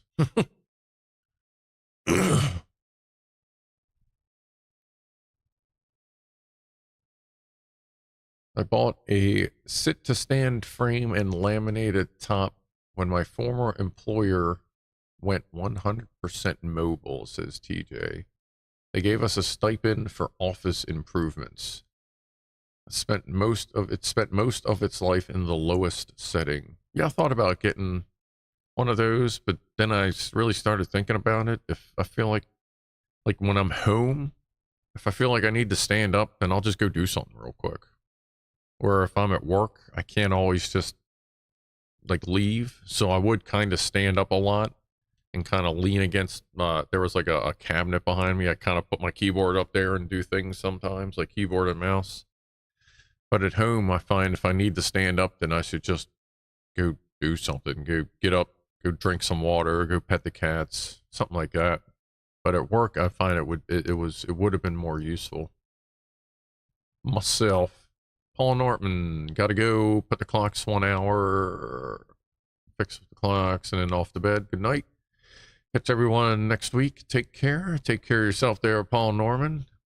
Enjoy 1 less hour of sleep, like the rest of us North Americans had to deal with. And I guess a couple other places. I guess it's kind of sporadic through the planet. Anyone here juvenile enough to recognize this? Print integer.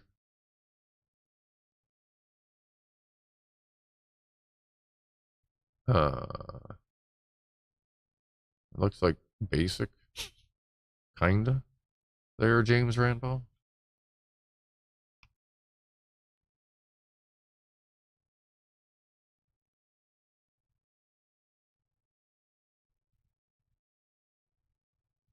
Cats need love when they are awake. Yeah.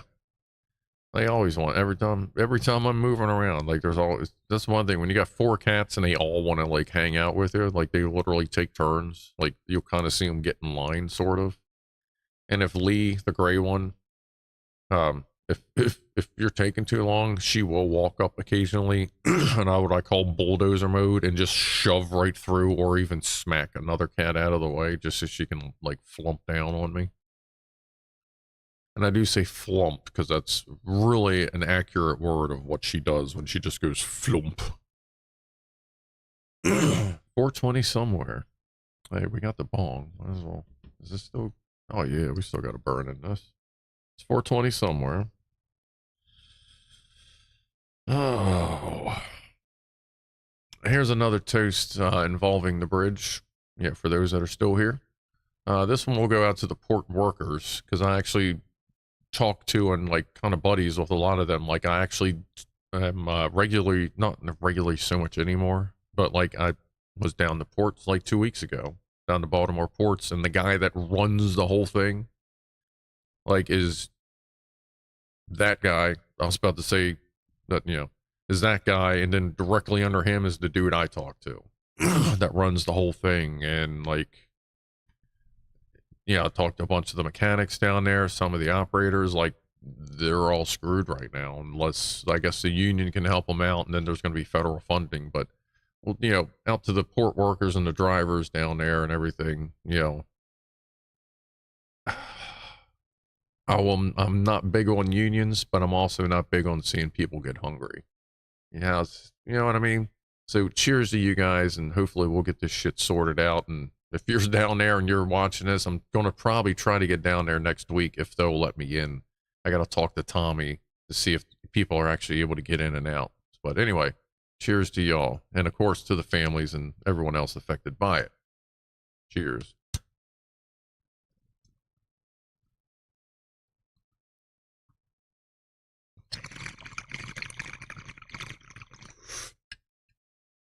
Yeah, I guess I'll call Tommy on Monday.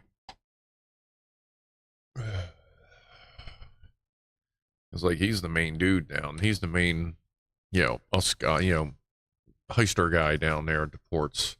We don't get to work on everything. The union mechanics work on various things. We mostly do warranty and bullshit, like not bullshit work, but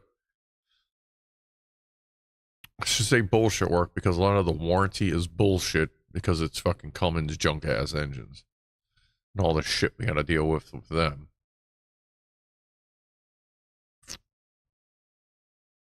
Mr. A Cake supports onions. I'll just go with that. I support onions, you know. I support the original intention of unions. It's just that a lot of times people take advantage of the fact that they're in a union and they forget that it's a work union, not a sit on your fucking ass for 2 weeks and not do a goddamn thing union. And then come and take pictures of me when I'm doing work because, I don't know, I guess you just feel bad because you don't do work or something? No, whatever. Anyway.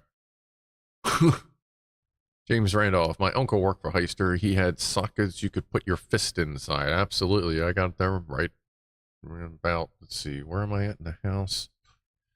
About 70, 60, 70 feet from here. Yeah, there's, I carry, well, up to 4.5-inch sockets with a 1-inch, breaker bar. And actually, I got a 1-inch fucking go fucking, two-handed, pneumatic wrench impact. Blicky wubba lubba. I wish onions could be my ringtone, says Garwood user. What, like whenever you get a phone call, it just smells like onions? Like, I think I'd be alright with that. Any problem with that is I get hungry, because I can eat, I can eat onions like apples. Except the thing that's nice about onions, you don't have to worry about a core. You can just eat right through it. Its official name is an Ugadugga. Yes, Mr. Phil 69. I didn't want to get too technical. You know, I would worry that I may get overly technical using such terms as Ugadugga on stream, but we will go with that. Thank you, sir. How many Ugaduggas is the torque setting for this? Like, no shit, it's funny. Like, once you've been a technician for a while, when they go, man, how tight should I make that? Be like, don't make it super tight, but make it very snug, or kinda snug, or pretty fucking tight. Like, we all seem to know, like, we all have a torque range that's pretty fucking close in your head, especially if you're in the same industry. Like, my really fucking tight to, like, say, a regular automotive technician might break parts of the car off. Because my really tight is, like, you know, starting at 600 or 700 foot-pounds of torque. When you have a torque multiplier kind of thing box set up.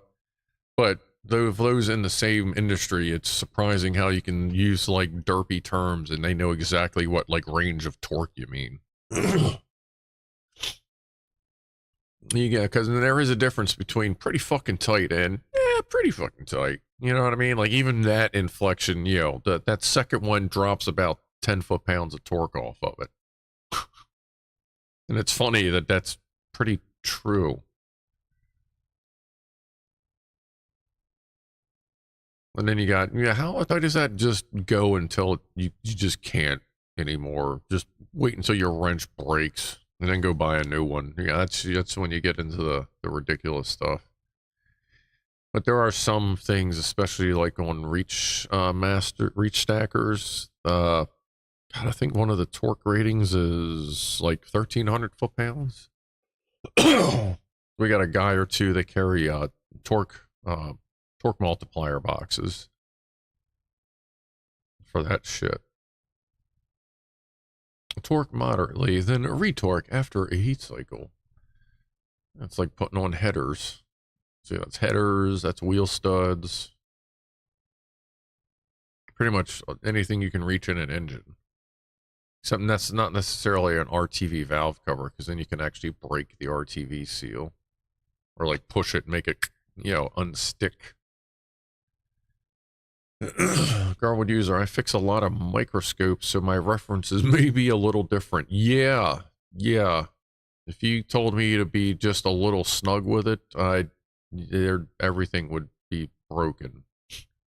Because me a little snug is probably like 20 foot-pounds, depending on the type fastener. That's another thing too. It's like this 3-dimensional thing that you have in your head of pretty fucking tight on a 1/2-inch bolt versus pretty fucking tight on like a 6mm bolt. What's your biggest metric socket, Scrufdogs and Randy 1979? I believe it's a 54mm socket, right around 54. Yeah, actually, I'm pretty sure it's 54mm. That's in the work van right now. Yeah, I go through a lot of 10mm. Like, to the point, no shit, if you go on Amazon and look up 10mm tool set, I found a 10mm tool set that comes with a bunch of sockets, a bunch of wrenches, all kinds of shit in 10mm. I bought it, and the shit is brilliant. It's great. Love it. It's fucking awesome. I was sitting there one night, I'm like, I can't believe there isn't just like someone that sells a bunch of 10mm shit. Because everybody laughs like it's a meme, but it's fucking true. Like, the meme exists for a reason. I lose 10 millimeter shit all the time, and they sell a 10 millimeter set. Comes in a nice plastic case and everything, and it was like 30 bucks. Really high quality tools. So if you like, if you're in a pinch, Harbor Freight has one of those 10 millimeter sets. Oh, Freight carries them now too. They might even be like, they're probably the same manufacturer, just, you know, same. I'd have to see the case. That's how you can tell. The plastic case, that tells you who it is. Like my buddy that has a $140 set of snap ring pliers from Cornwell, while I have the $25 set from Astro. And when you sit them right next to each other, the only difference whatsoever is the color of the plastic, and where his says Cornwell and mine says Astro. He was not very thrilled upon finding that. That would be, he comes on here as Econ Cat something 69 or something. Ed knows that particular person. They were very frustrated when I went, that looks exactly like, how much was that? Oh. Oh. Was that a dude cam alert? Looks like Tux might have just walked up. Let me see. Yep. Where are we at? We're at top capture. There's Tuxie. Or Tux. Ah, come on. Just connected. I've been having some problems with the camera. Let me move my head. Where is that? That is top capture. No, not that.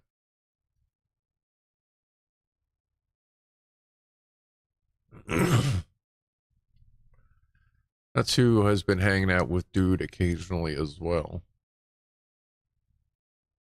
Olderby still has a virgin spudger. I break all my spudgers.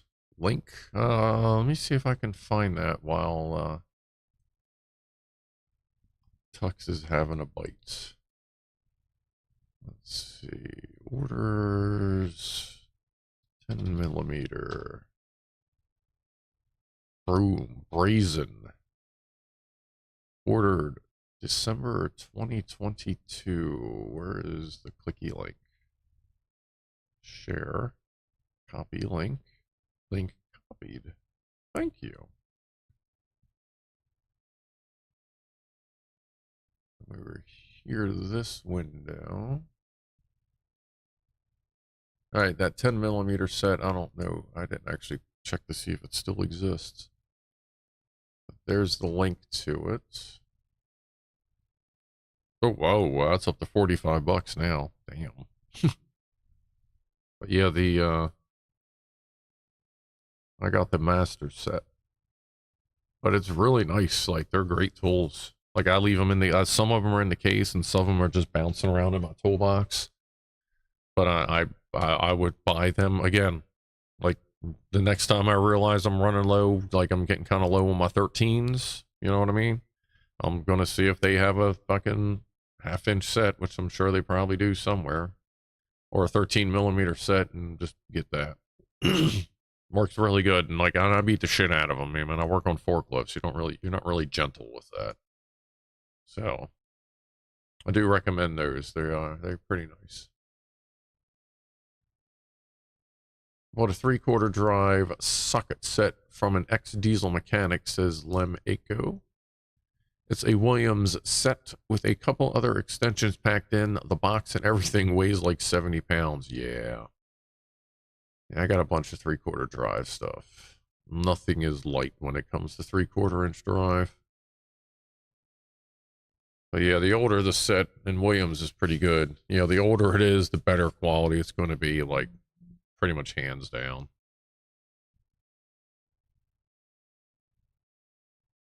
I'm actually starting to pick up some followers on the few videos I dump on TikTok. That's, I guess, I don't even know how I'd share a link with TikTok. I don't use it but anything on the phone, but if you just look for Scrufdog Live on TikTok, I'm on there. I throw stuff up every once in a while. Sometimes it's the same that I put on YouTube, and sometimes it's a little different. Actually, the link's in the description somewhere. You are welcome, eFault. It's a shame they went up, but I get it. You know, probably people are figuring out they're really nice, so they're probably selling well, which, you know, demand has arisen.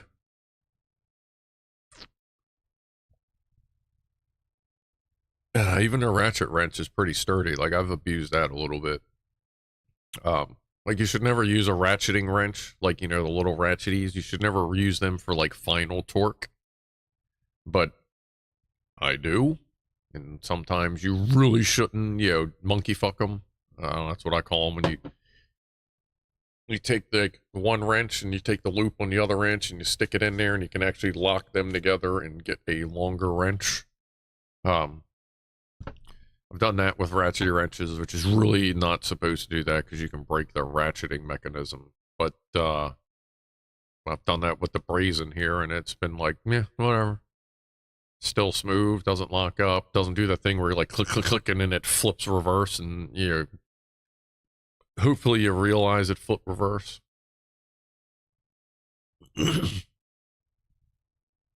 I'll put more food out after the stream.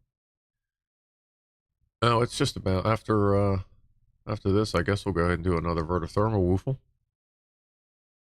Here.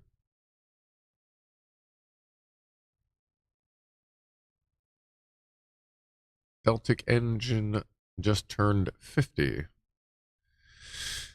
Half a century old. Yeah.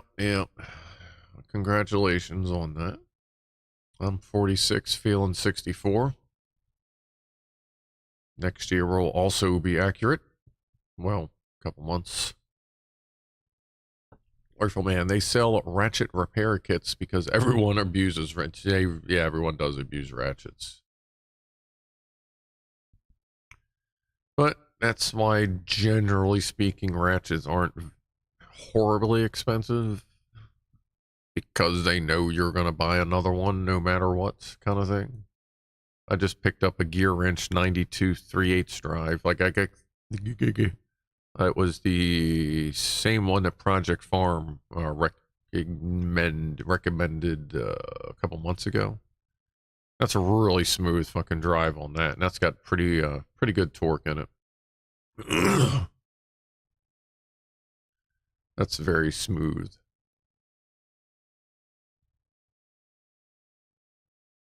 Oh, we love you too, Mr. 8 Cake. Now take your pants off. I love Project Farm. Just take off your headphones. Yeah. He's a great guy, though. I've been watching him for many years. Ever use any of the 0-degree wrenches, like the friction wrenches there, Let Me Go? Who had one? Somebody I know had one. I didn't get a chance to really toss some torque on it because I was worried I'd break something because I don't know much about them, but it just didn't feel right, I guess. But I never got a chance to put a whole lot into them, but I've heard both good and bad about those as well. Like, do you have any experience with them yourself, or anybody in here ever used them, like the friction ratchets? Like, I guess it really all boils down to getting the proper one. Yeah, I guess everybody's got their own slight version of it. And a rough. All right, we'll give it a second. He may have left, or well, they may have left because someone else is rolling up. You'll see that too outside too. They'll swap in. I can still see, actually, there's still food in both bowls. I don't see any slugs this time. That's good. Are those pills Viagra? What pills? I have like Lactaid here and there. I guess we are good there. I'll keep an eye on that, see if anybody else rolls up. And the alerts are working again. They weren't working earlier, so I'll keep an eye on that as well.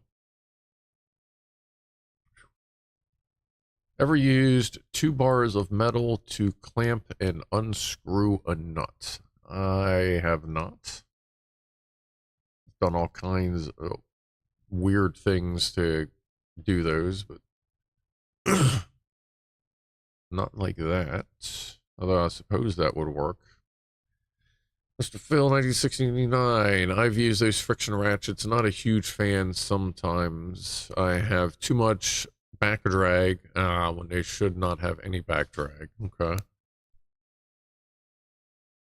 Sorry, that click was the mixer, not the connection. I gotta get some I probably should check the I know it's just got fuzz down there.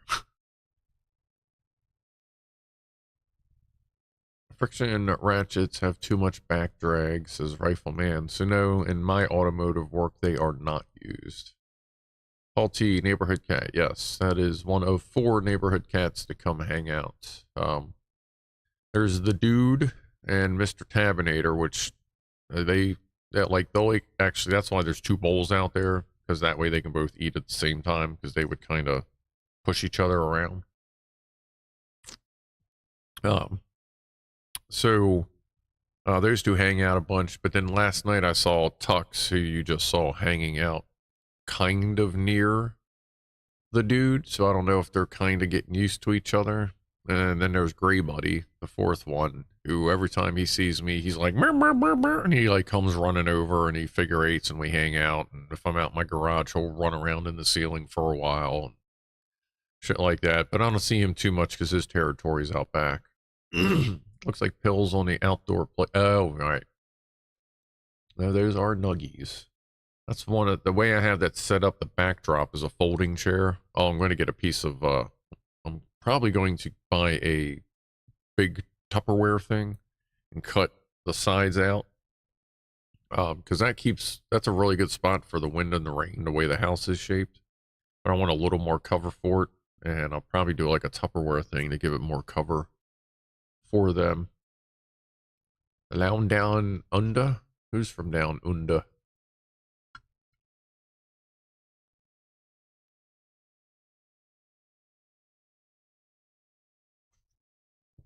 Yeah, that's how I'm a pills dealer. I leave them out in cat food dishes for all the crackies to come running up.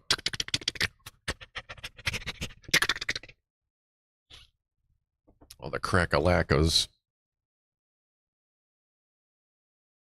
What you got, man? What you got? I need some shit, man. Yeah.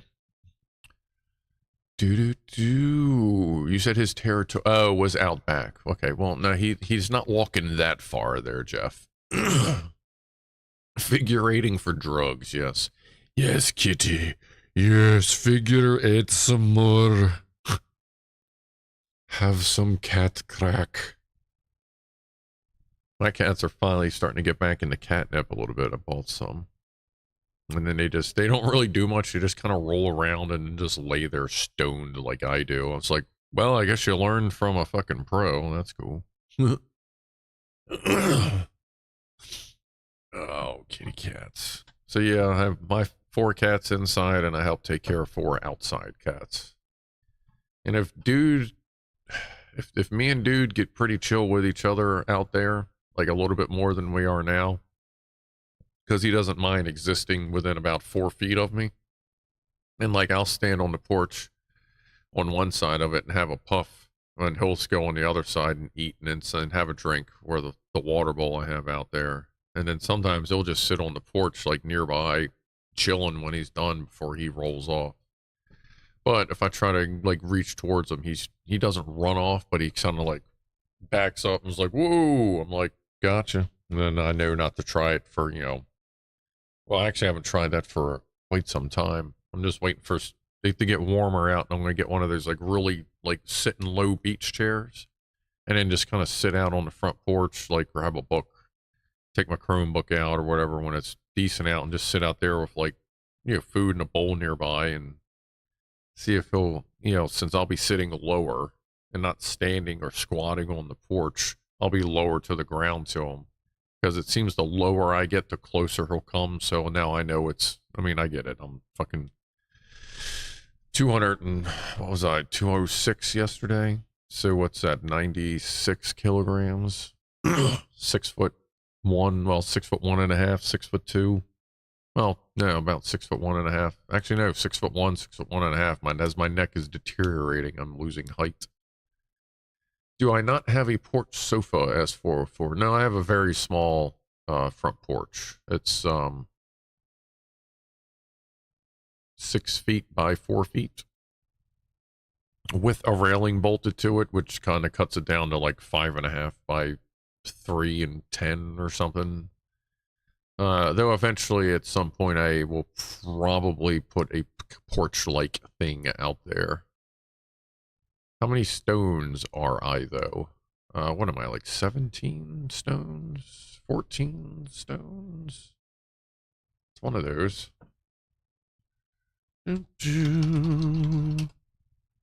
14. Oh, that's right. Yeah, I'm atmospheric pressure. That's right. 14.7. That's right. Yeah, I'm atmospheric pressure in stones. It's not 14 or 17. It's 14.7. Keep forgetting that. There, James Randolph. Measure your height by laying on the porch. Well, I'll just do this. But I know my door, that front door is 36 inches, and there's about 1.5 feet on each side. So that works out. And was a kind of a standard throw it together size. It's just enough to step around the door one way. It's just enough to get the door past 90. It's just enough to step around the door as it's opening, that kind of thing.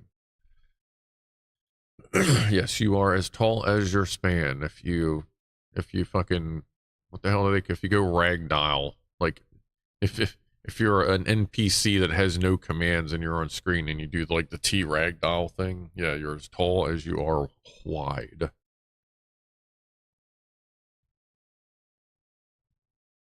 What size stone? A stone that, weighs about 14, 17, or 17 pounds. Ugh.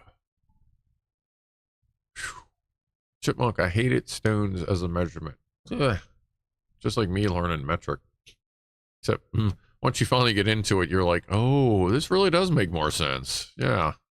Holy shit, how many 64ths is what, and what the fuck? How many millimeters is it? Alright, cool. There you go. Like, I do kind of like metric better. Like, I'm all like, America! Yeah, a lot of America shit is fucking stupid. Like, standard measurements. America. And the annoying thing is, in like forklifts and shit, they still use both. Like, they still get stuff from other vendors. They're like, no, we still use standard, so you will use standard. And it's like, can't you just get over your fucking selves? I hate having to carry two. Well, I mean, that's not that big a deal. I mean, a 14 millimeter is exactly the same as a 9/16. A 13 millimeter, you can kind of usually get by on a 1/2 inch. 10 millimeter and 3/8 are kind of not that close. 11 millimeter and 7/16 are exactly the same. 19 and 3/4 are the same. 16 and 11, is it 16 and 11/16 that are really, really fucking close? You got like, was it 21 and 13/16 or something like that? Like, you kind of figure it out. Oh yeah, latest video. It's a metric truck, but of course this is standard. Yeah. Oh, and most hose fittings are still standard, which I think that's kind of, I think they're just all the same size everywhere. It's just everywhere else they call them something metric. Well, no, actually there are some metric fittings. No, that's wrong. There's also, we also have some trucks with Korean thread hydraulic lines, which is like, we have a hydraulic leak. Sorry, here's a brochure. Like, you'll get a new forklift before you'll get a new hose for that fucking thing. 11/30 seconds is the bolt size I find strange, says Randy 1979. I don't think I've ever seen an 11/30 seconds bolt. Finding a 7/16 bolt is weird enough, and I've been seeing a lot more of those lately. It's like, please, we don't need a resurgence of like fresh out of the, like, ooh, look, I'm getting popular now. Just metric. Just fucking metric. JIS always getting back. Yeah, fucking JIS shit. Ugh. Have I seen a Mobius bolt? Probably not.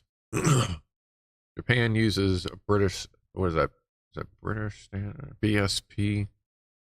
As BSP, Korean has some threads that we've been getting on some of our trucks.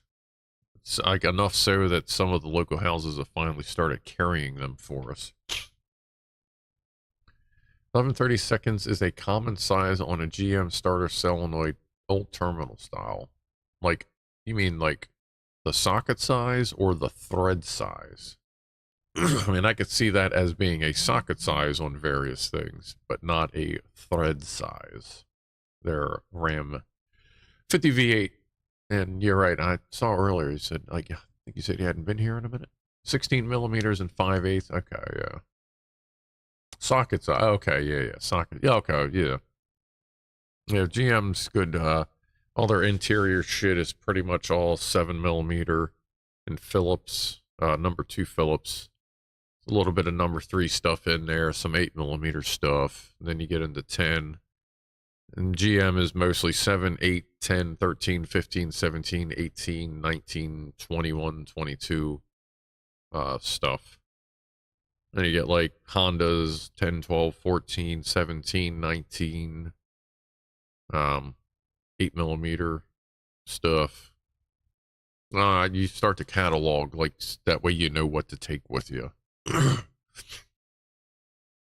Ford likes to use every size in the toolbox. Yeah, I've heard that. I've noticed that, and I'm one of the guys I work with used to be a Ford tech, and yeah, it's a mess in Fords, which is scary because a Ford engineer just started working for Heister Yale Group. So like, I've already seen a preview of the new schematics, and they're all weird Ford style labeling. Fucking like, oh my god, dude, if you're gonna change this much shit, you better make my fucking job easier, or I'm gonna find your wife and show her my ding dong. And then like run away. Because goddamn it, if they make this shit any harder, because it was already just horrible, just getting bad. Oh god. Yeah, I'm not obviously not going to do that. I mean, Ford stands for fuck our ride died, found on road dead, driver returns on foot, fucked on race day. God, Ford has the most that I know of. And then you have let's see, Chevy, cheap heavy equipment for the very young. Chevrolet is cheap heads, every valve rattles, oil leaks every time. Fiat, fix it again tomorrow, or we also fix it again, Tony. Farting old rust dump. There you go. Japanese is mostly JIS, Japanese Industrial Standard, 8, 10, 12, 14, 17, 19, 21. Yeah, you see that a lot on Hondas, Nissans, Toyotas, the 8, 10, 12, 14, 17, 19, 21. Yeah. Drips oil, drips gas everywhere for Dodge.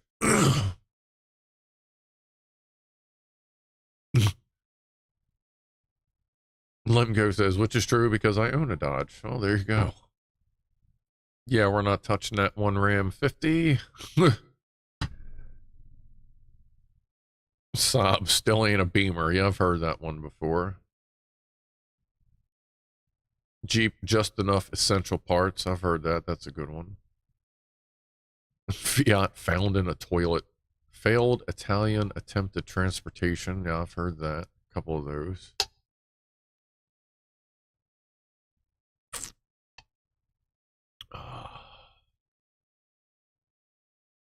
I forget what some of the BMW one are, but there's some pretty good ones for BMW that I've heard.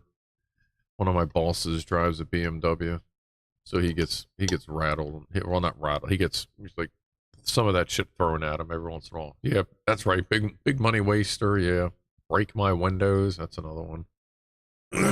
Kia killed in action. Yeah. Owning several Jeeps, you're always you always starting to burn it down at least 5 times when working on them, but somehow they are entertaining to drive.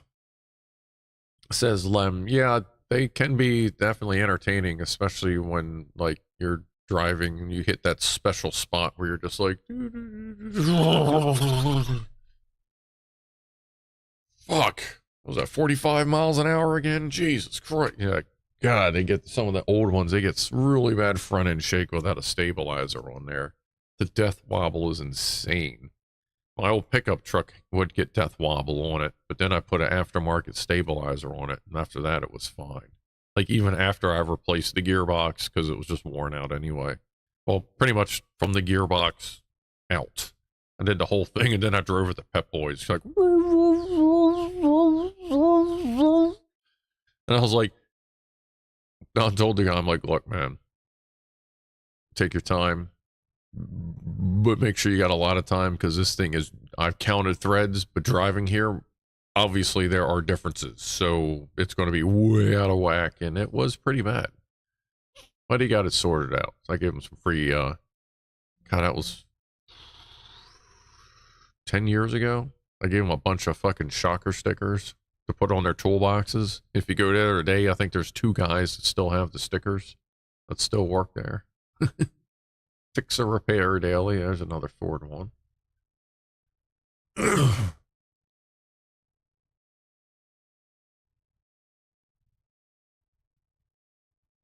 Subaru, superb utility, blows all racers up.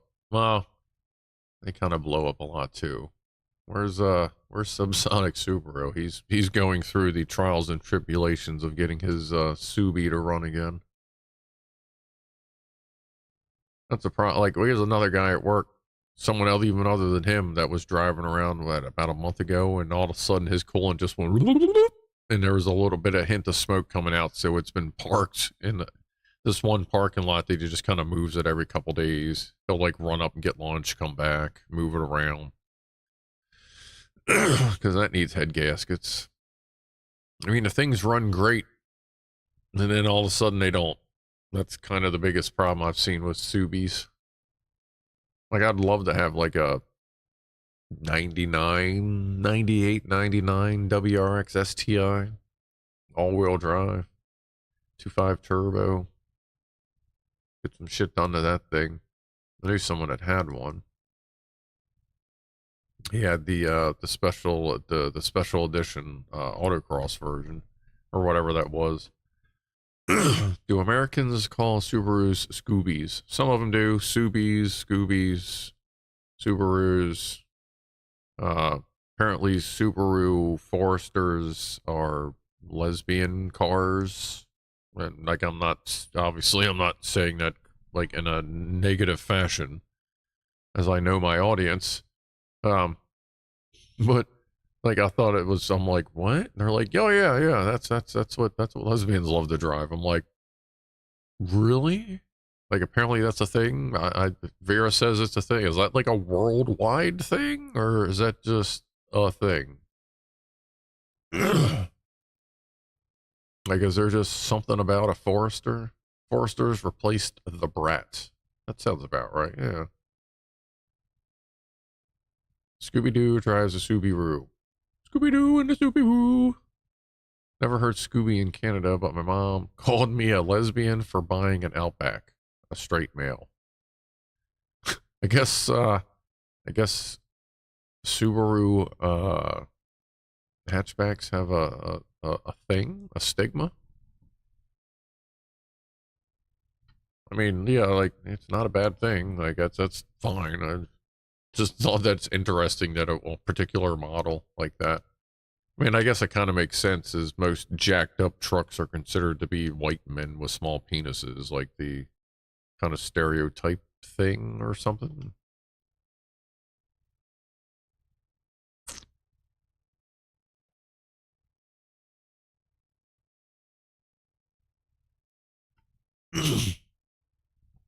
Just like certain clothing clues people be signaling with what they drive. Plaid shirts. Yeah. Yeah, I guess that's one of those stereotype things that exists for a reason. with like plaid shirts. Ooh. I feel like the tilt lock, like this is all the way back. I feel like the tilt lock is wearing down. Like I feel like I can go a little bit further every time. I need to look into that. Ooh. Oof. Wow, I just crashed right into the desk. There you go. Yes. I got plaid hanging right over there. I got the failed Clive flannels that they're still hanging over there. I'll probably give them away eventually. At least one of them. I may probably just keep one and give the other one away at some point.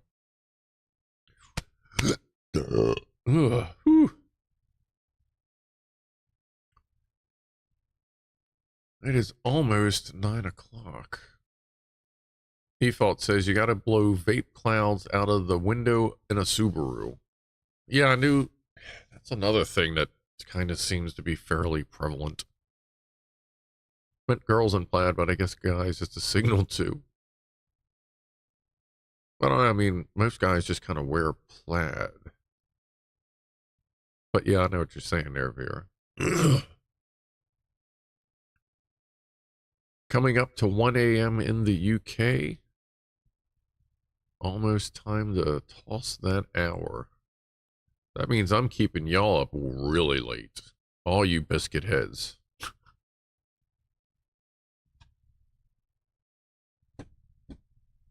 Alright, let's see. Let me delete that. Oh, here's another thing. I guess I can... yeah, I can post that here. If you would like to look at the TFR. If you want to see like where drone pilots and airplane pilots go to see where they're allowed to go, there is the TFR for the Francis Scott Key Bridge in chat. Let me make sure that actually works. Yep. That is the official website and the official TFR. And if you look at the top section, there is beginning time, date and time, and an ending date and time, and it is currently listed as permanent for search and rescue operations.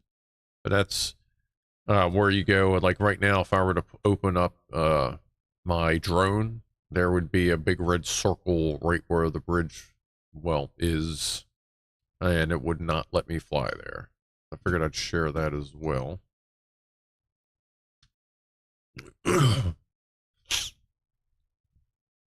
It is now 2 a.m. in the UK. Well, now you're all up really late, but now you finally caught up with us. Well, it's 9 o'clock, top of the hour. Might as well do a toast. Let's see. Is there anything left in this? Yes, there is.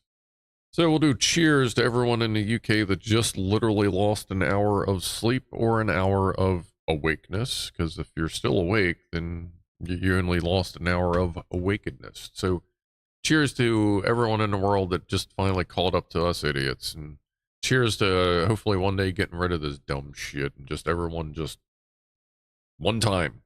Cheers.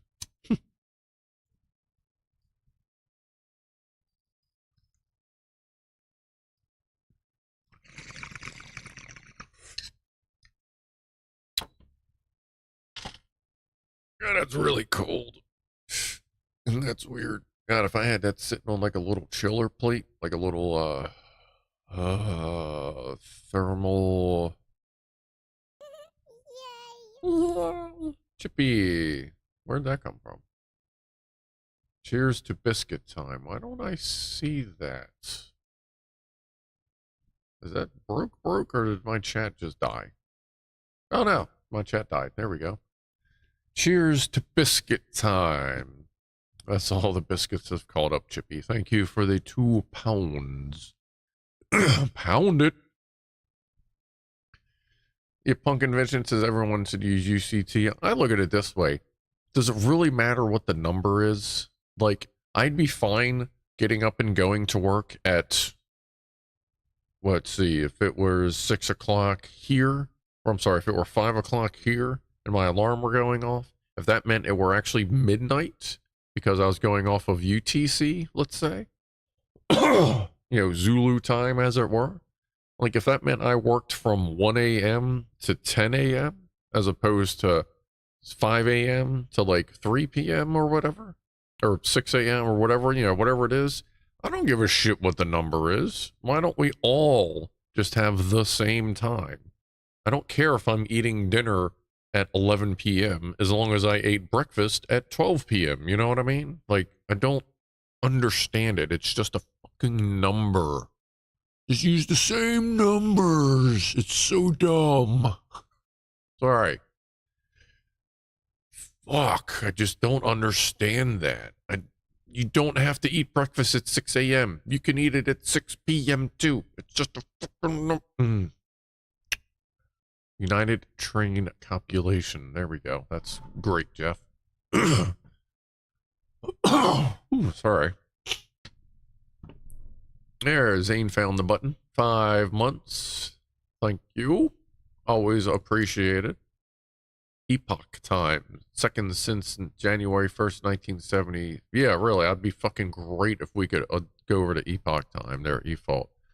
Like, it is a great time to, like, everything, especially nowadays in the digital age, everything's based on that number any fucking way. Let's just share it with the computers. Yay! Oh, problem is there's too many double-digit IQ dumb motherfuckers in the world that barely even know how to tell the time by looking at a fucking dial, like analog clock. Like, ain't trying to, like, shit on anybody's parade, like, if you're one of those people, but come on. Like, you should be able to, I mean, I'm not saying you ought to be able to look and be like, bam, because sometimes you got to look at it for a minute and go, oh, yeah. Like, that's fine. But I don't mean, like, if you're totally clueless, like, come on, like, you kind of got to catch up. Sorry. Phew. I've got you on a headset while playing Euro Truck, says Tracy Elliott. Euro Truck, what is that? I ain't gonna lie, I was looking at Micro Center's racing fucking setup too. Euro Truck, is that one of them? Euro Truck Simulator, is that like one of them? Yeah. Okay, gotcha. I've actually watched a couple videos on that. That really doesn't look too bad. That looks pretty good. Definitely looks better than Forklift Simulator. And it's fucking copyright hit for having the background music playing. Somebody's alarm just went off. I don't know if you heard that. I got the window cracked over there because it does get a little warm in here with both these computers going.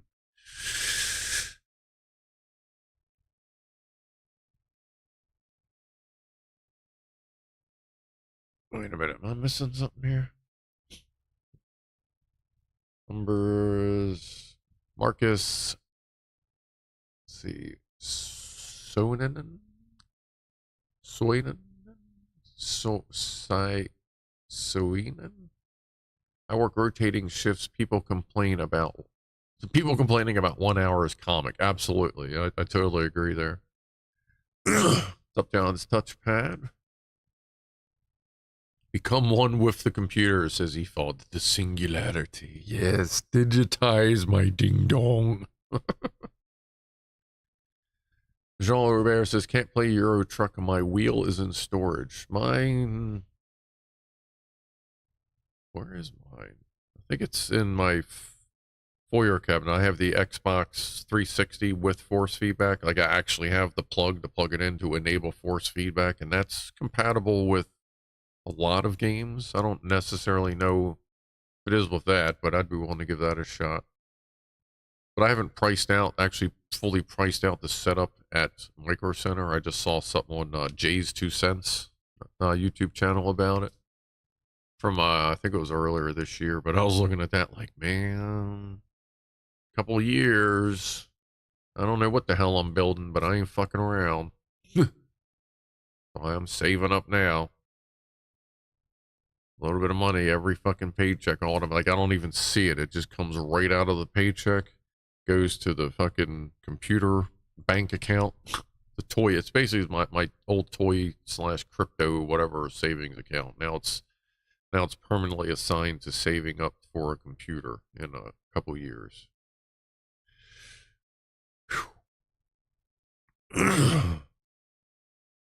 Although I really like the screens I got. Like, it's going to be a while. I don't know that I'm going to need to update my screens.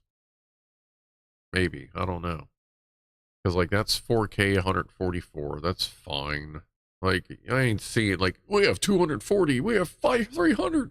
We have 1,000,000 hertz refresh rate. Like, once you get past, like, 144 or 160, like, you ain't really seeing it. I can see a difference between 60 and 120. I cannot see much of a difference between, like, 120 and 240. But that's me. But I can see it between 60 and 120 frames per second. As far as monitor refresh rate goes, and these are fine. Like, the top bottom monitors, they're the ultra wides. Like, they're LCD, but I'm not gaming on them. That's what I'm doing my video stuff on, and like broadcast. They're like pretty good gaming monitors if I wanted to do it, because they're 1 millisecond refresh, 144 hertz at 3440 by 1440. But I don't even know that I'm going to need to upgrade these, because everything's an appropriate resolution for my current needs, we'll say.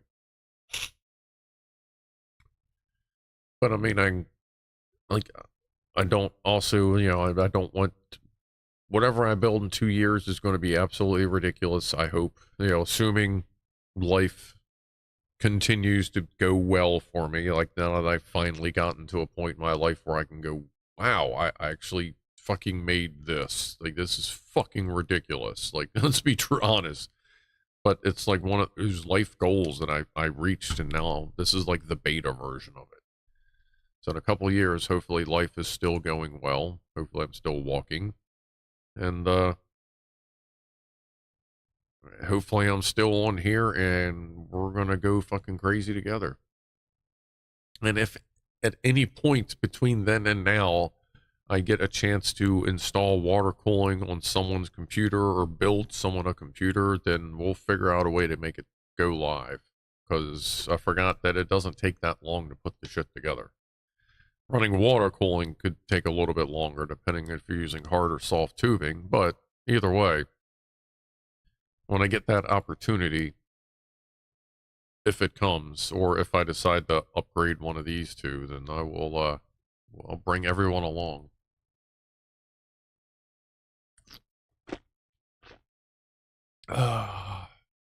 Default. I feel ya. I have a 4K 120 hertz for quality and a 2K 240 for gaming. I'm not going to need anything else until I'm wearing some VR shit on my face shortly, society tells me. Yeah. Like, I mean, that's it. Like, you don't really need much more than that. Like, I heard they just came out with someone, I think, has a 440 or 500 megahertz gaming thing that's getting ready to come out. I'm like, dude, at this point, it's the same thing as, like, small penis compensation. You're just trying to get big numbers to, even though it will do absolutely nothing for you, because anything that's going to reach fucking 500 frames per second is the menu you're sitting in, or, like, the original Counter-Strike. Or, like, Minecraft on very stock settings. You know what I mean? Like, it's at some point, you got to go, man, just fucking chill out. Calm the fuck down. Whew. Odin's like, that's it. I'm going back to hunting and gathering. Yeah, it's time to just eat berries and leaves, and who knows what the hell comes out the other end. Good God. Yeah, I don't need anything, like, more than these. Like, I figure in 2 years, 8K might be a standard. So I may need to upgrade this monitor. The 4K one, like, it's going to be dependent also on the hardware, whatever the hardware is, which will probably, I'm kind of guessing it's going to be like 16th gen Intel and 60 series NVIDIA, assuming they keep that nomenclature-ish going. That's probably going to be around the era I build my next computer.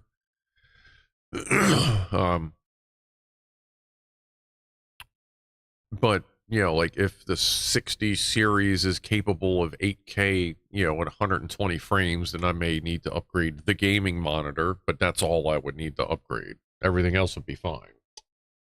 But I'm not going to need 8K a million motherfucking hertz because I can't see anything past 120. I mean, it may be different at 8K because there's twice as many pixels. Therefore, it should maybe be at 240 for me to, you know, be able to not see the lines or whatever, like, you know, or see a difference. I mean, that would make sense. Twice as many pixels, twice as fast. But if a 60 series NVIDIA card is still doing 4K or 5K, then I'm not going to bother upgrading my 4K. Like, fuck.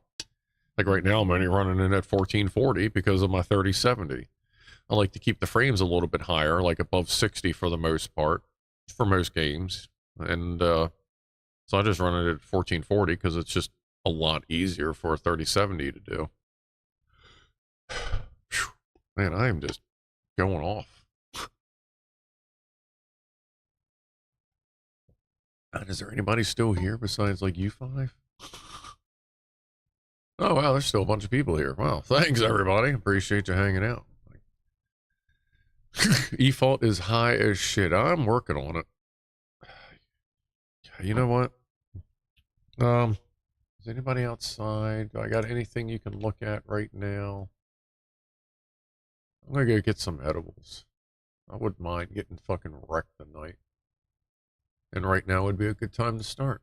So hold on a second. I'm gonna go get some edibles and we'll toast to edibles. I guess I'll put the CatCam on because you know they're gonna get up and walk around as soon as I get up. So let's go cat low cam. And we'll see what happens. I'll be right back. I think I'm gonna grab a joint too. Go grab a joint, a shot, a drink. Like, take a minute.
Ooh.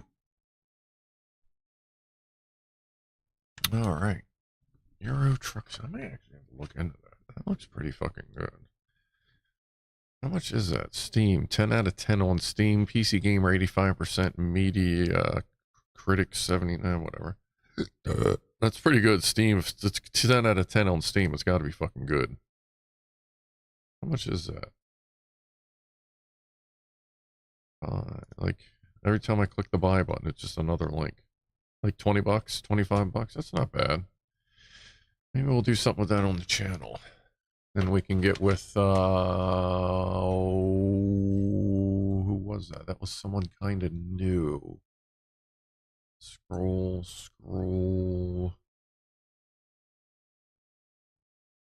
Tracy. Yeah. Maybe if Tracy stops by again, if I'm playing that, we can get... Did I ever take a look at Valheim? I did take a look at it.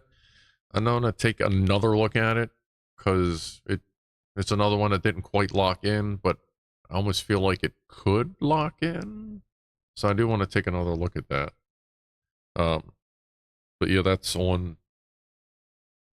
Where is... Oh, that's on the pad over there. That's over there as well. Why is...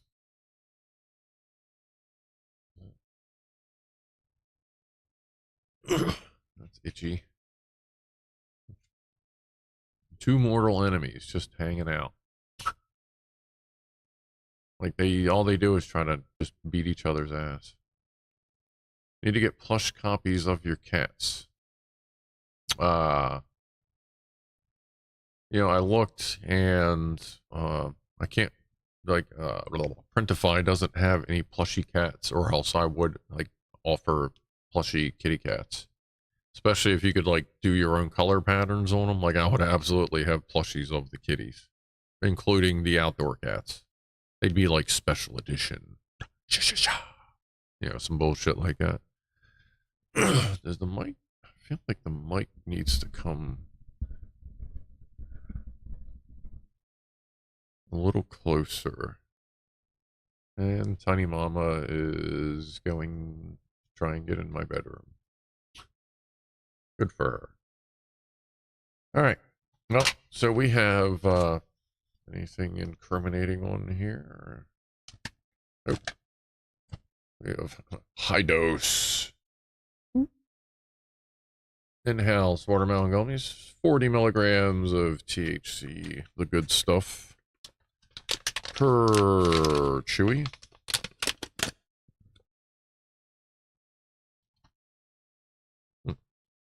Thought I had more than that. There are 5 left. Oh no, that's right. Yeah, because I took 5 the other night.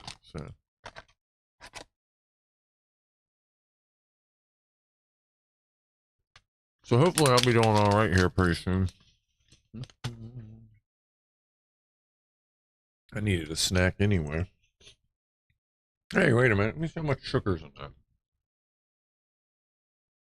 that. Someone did ask how much sugar. Let me get my old guy magnifying glass here. Serving size 1. 10 servings. 15 calories. No fat, no saturated fat, no trans fat, no sodium. 3.5 grams of carb, and no protein. Ingredients. Glucose syrup, cane sugar. There you go. Pectin. So sugar. Isn't pectin like another sugar thing? 2% less of the following: natural flavor oil, citric acid, cannabis oil, sunflower lecithin, which helps the THC break the brain barrier, fruit and or vegetable juice extract for color, sodium citrate, contains soy, made in a facility that also handles milk, wheat, eggs, your mom, and tree nuts. May contain coconut. Extraction method used: hydrocarbon. A MaryMed company. Nice. Kind Therapeutics USA, based in Hagerstown, Maryland. Whew. I plan to make some Juggalo wine by fermenting the Juggalo's favorite drink, Fago. I should start that tonight. God, that kind of makes me wonder where the fuck my titanium hatchet man is. Have I a limited edition, or no, not titanium, a limited edition platinum chain with the hatchet man on it. Oh, I enjoy the rantings of Violent J and Shaggy 2 Dope. Most of it, I should say.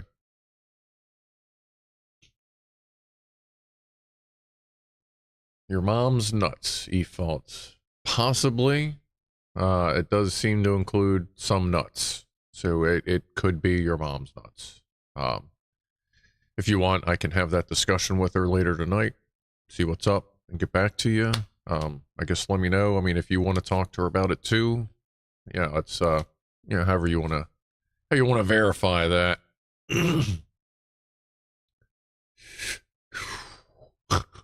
Hey, Stream Elements is working. ICP has an amazing stage show. This is Zach and the J. Yes, they do. It's a shame that them and Shit. What the fuck is their name? They had a falling out with a while ago. They did a bunch of shit with them. The two dudes, that were also clowns.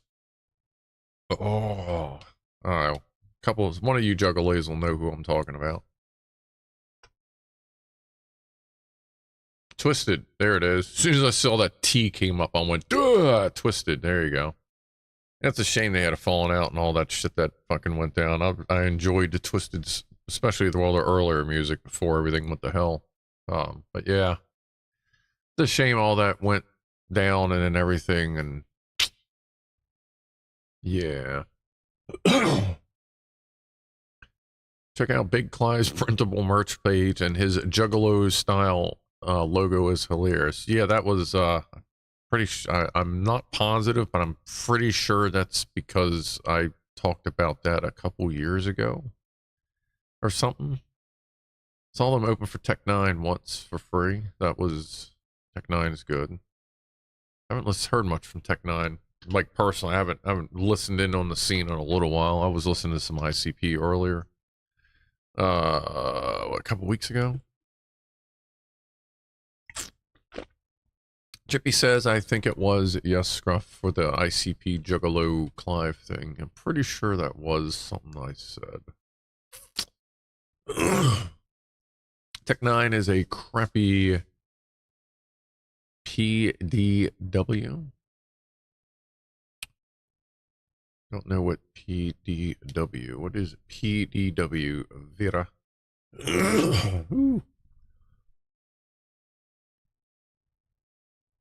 Meme Jeff, there you go. ICP was based on a different band called ICUP. I would ask if I should have a P-cam, but I'm pretty sure there would be an overwhelming yes vote on that, and no, I'm not going to do a P-cam. Personal defense weapon. Oh, personal defense weapon. Oh, okay. Tech 9 is a crappy personal defense weapon, though. Yeah, actually, I've heard they're pretty lousy. Oh, yeah, joint. I should smoke a joint. Give me something to lead into these edibles kicking in here. And I should probably eat this little bar to go with the edibles to make sure my stomach knows to process them. So give me a second here. While I'm chilling on this, I'll show you what I got.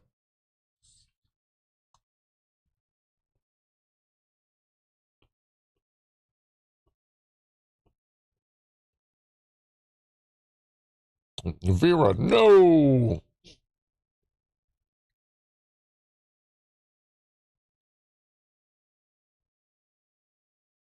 like berry fritters.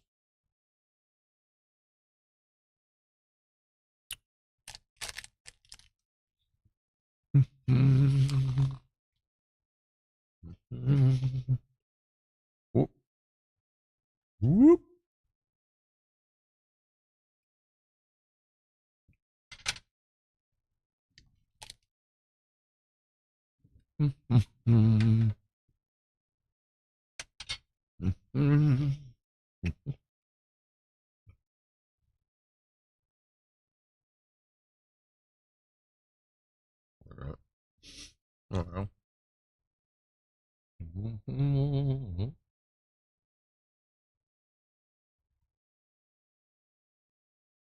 These are pretty good. A little half-gram bingers. I don't know why I call them bingers, but I always call them bingers.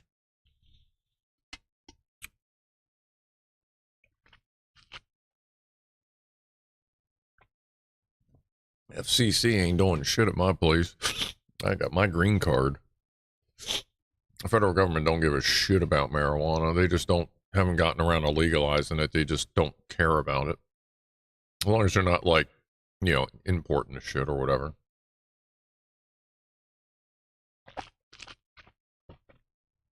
How long is today's stream? I have no idea how long today's stream is going to be. We at least got to smoke this joint. We're approaching 3 hours, so most of these go for what, 3.5 hours, most of my streams. So probably about 3.5-ish hours. I seem to either go to 9 or 10 p.m. Pardon me.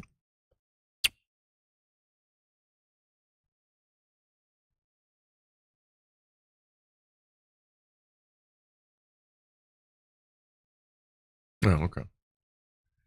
Thought I heard a cat wailing in pain, but it was a dog barking outside because the window's cracked. Where the hell is my tip? Just the tip. Did I smoke it somewhere else? Was I walking the last time I smoked a joint? Because I have walked my glass tip out of the room before. Make sure I didn't accidentally throw the whole thing in the ashtray. Done that before. Nope, not this time. Oh shit. Oh, and I just took the other one out. What the French? Alright, I gotta get a glass tip for this mother Frencher. Those dang Chinese cables on otherwise serviceable antennas. That could be a thing. Alright, let me go grab a glass tip. I know where another one is. Actually, I know where two are. Maybe that's why there's two there. Son of a biscuit. I'm just gonna leave that screen up.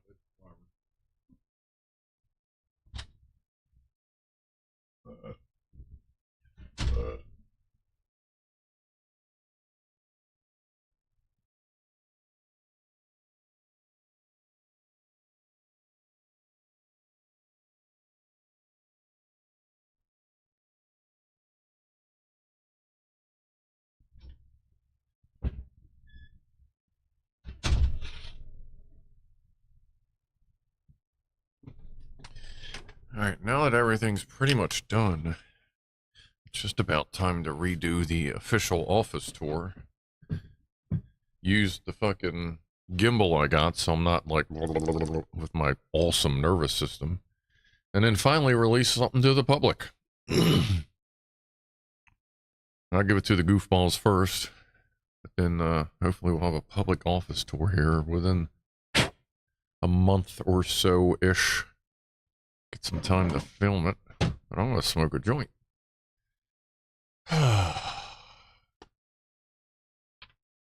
FCC for radio comms, leaky wires. The FCC doesn't really care about me. What's Baroque? Baroque? Nothing Baroque yet.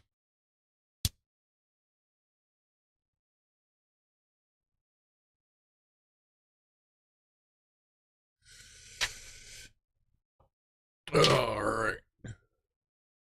This is why you also should clean your fans often if you're a stoner such as myself, because this does get into your fans and makes it a little sticky, all sticky. So I go through a lot of 91% alcohol. Cleaning, cleaning, cleaning.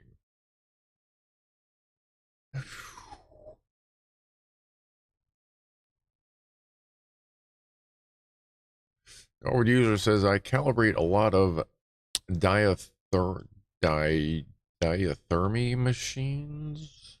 I thought when I first saw it, I saw the dia and I thought that said something else machines, and I was like, I don't think I want to know, but that's a different word, so that's okay. You answering the phone here. Sorry, Bowden. Everybody, can you kind of keep it down a little bit? Like, we don't want to bother Bowden. Never just.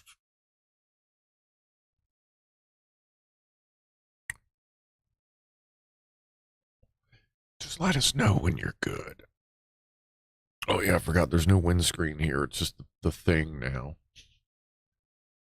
The big dark nipple. Dark nipple. That's we need the Palpatine. I want to hear Palpatine say dark nipple. I don't know why. You're the bad guy in Star Wars.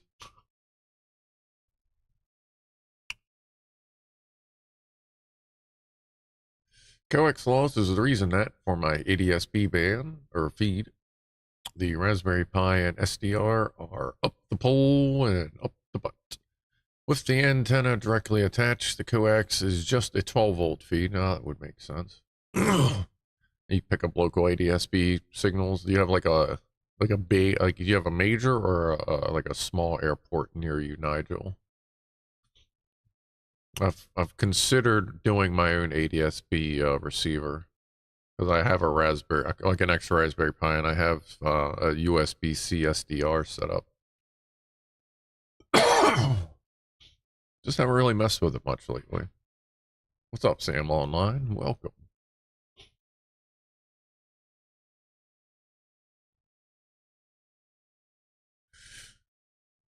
Big dark head. Here, MK.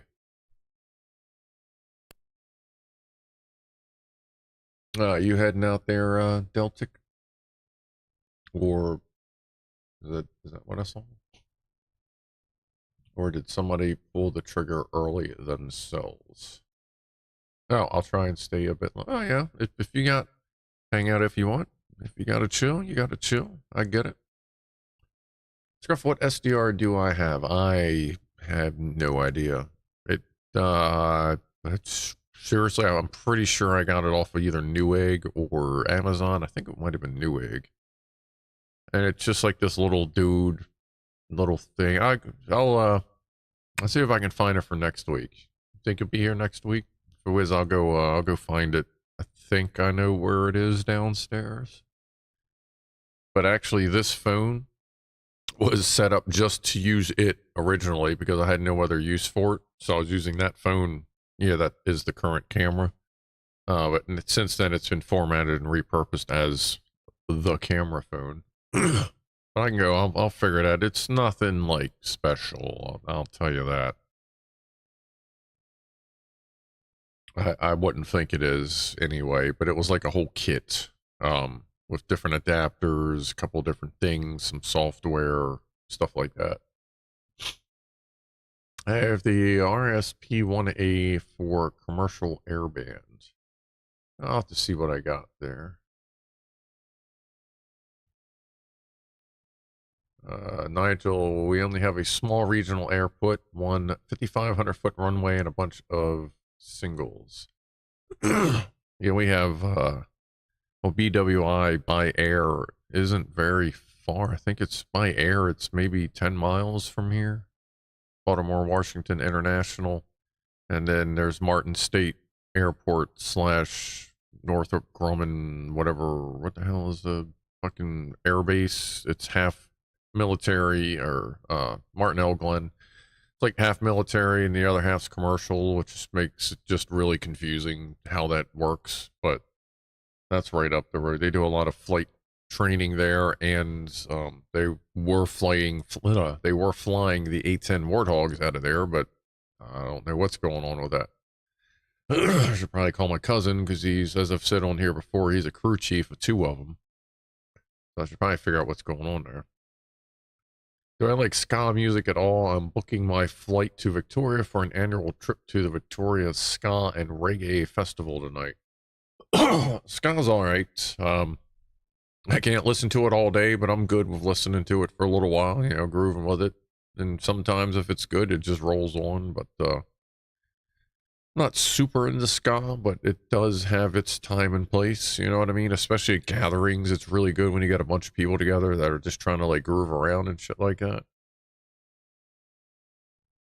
Ooh, Zap Sparky is off to watch Oppenheimer. Have you seen it before? Because it is a fucking great movie. We watched that on movie night, what, a month ago? Something like that. It was a great movie. I may actually watch it again. I got a shitload of notifications. Good lord. Deal with that later, obviously. I think this went out. Anything with musical symmetry, harmony, I'm down. Yeah, I'll pretty much listen to anything. As far as music goes. You are welcome, Zaps, by the way. Have a groovy watch party, even if it's just yourself.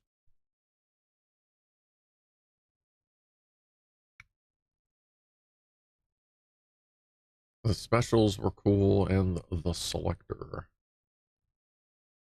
I appreciate you appreciating it, Lock Watcher. Just doing my thing. Like a lot of time, like today I was just having an off day coming up to this, like right before the stream started, having everything crashed a couple days ago and still trying to get everything to connect. Like usually, what the hell does Clive say when I usually kick go live? I forget. Oh, I can't believe, like when he says it, I know, oop, and I click go live because I know I basically have like 10 to 15 seconds to go. They're not even all like way before that. Way before he says awkward moment. He puts on he says it's like 3 words or something, like 2 or 3 words that I know are the trigger that I hit go live because of the delay. Well, the computer was still booting up as he started saying it, and I'm like, fuck. So there was quite a delay from my usual stream, so I was pretty stressed out on top of just feeling really weird today, but now I'm like fucking just chilling. So it is all good. Let's go. Something noisy going on there. It's a 5-day festival, and some of the bigger acts include Less Than Jake, the Planet Smashers, Suicide Machines, Mephistophelica. I feel like I should know that name.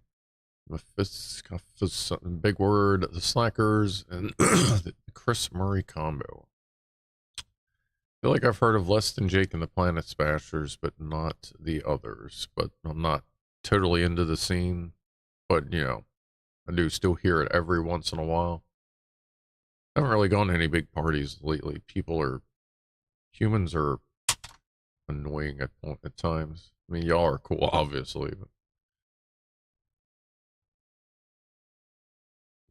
Ket movie? Is that the ketamine movie there, Garble?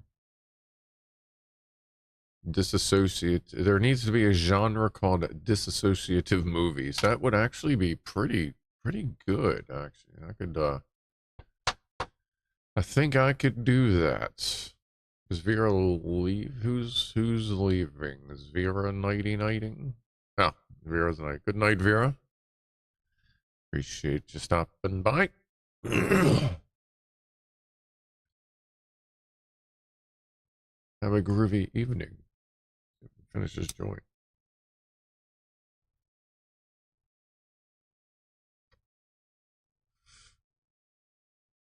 Indian Terminator is a weird but interesting movie.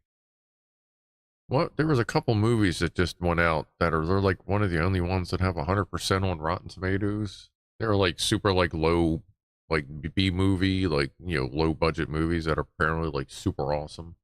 I gotta look that back up because apparently it even hit the news and shit. I gotta look those up and get a hold of them. Take a look, as it were.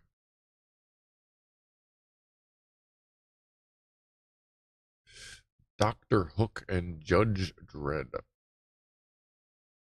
Ow. Sorry. Phew.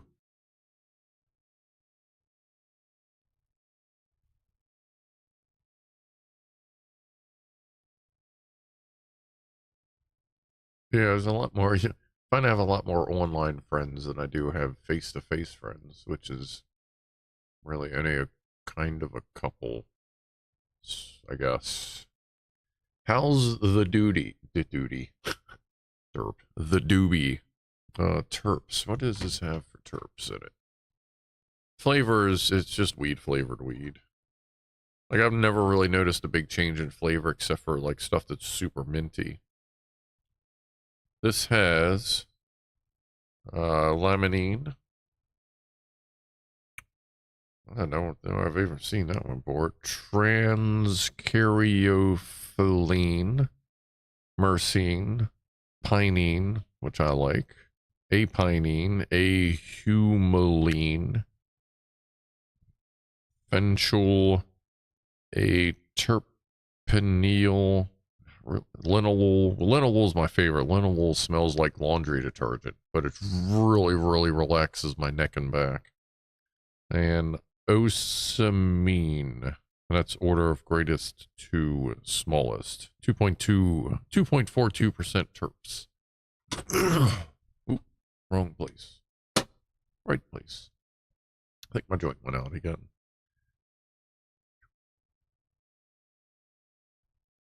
Blue Dream's good stuff. I think I just finished some of that up. It's also really nice in a vape too. It does have a nice flavor to it. My mom's taking me to Edmonton in August for a 2-day edition of Punk in Drublic Festival with No Effects headlining both nights. That's cool. That's all right. I'd be more interested in that than I would ska. I'm not huge into punk either, but punk does have some pretty good shit in it. No Effects is good. But again, it's kind of like coleslaw. I don't necessarily go looking for it, but if it's there, fuck yeah, hook me up. You know what I mean? God, I fucking love that analogy. I don't know who originated that shit. That said Lenny Kravitz was coleslaw. Everybody loves him, but nobody goes looking for his music. They just love it when they hear it. So it's like coleslaw when you go to a picnic. You don't go to a picnic for the coleslaw. I love kimchi, Jeff. Yes, I do. Kimchi is fermented cabbage, like coleslaw, you know, Asian style, Japanese style. It's really good. I had Blue Dream derived terpene extract to certain food products. That sounds fucking perfect. Sunset Diesel Hemps. Wish I could find the COA because it is tasty. Kimchi is amazing. I haven't actually had good kimchi in pre-pandemic. Probably 2019. There's a buffet. I think they're still open. I think they've reopened since then. That is straight up. It is everyone there is I'm not sure what Asian, you know, where they are from Asia, but you can tell it's a family run big buffet. And their kimchi is fucking amazing. Like, I love hanging out there. And it's one of them places you can go to the raw bar, pick up a bunch of meats and veggies and stuff, and then take it around and they'll cook it on the thing in front of you. Not like you don't sit around it. You walk up, like you got to wait in line if there's a bunch of people, and then you get your ass back to your table. But it's a really cool place. I haven't been there since, you know, the fucking Fluvid bullshit. I'm pretty sure they opened back up. Chipmunk, you buy coleslaw? On purpose? I mean, I shouldn't say that. I buy like potato salad and macaroni salad on purpose a lot, which is like other people's coleslaw, quote, quote. You know what I mean? But I get the stuff at, what the hell is it now? Weiss. I know it's Wise Markets. I guess that's how it's pronounced. But they're pre-made, like store-made potato salad and, macaroni slash hard-boiled egg. Or no, what is it? No, it's their hard-boiled egg potato salad. That's really good too.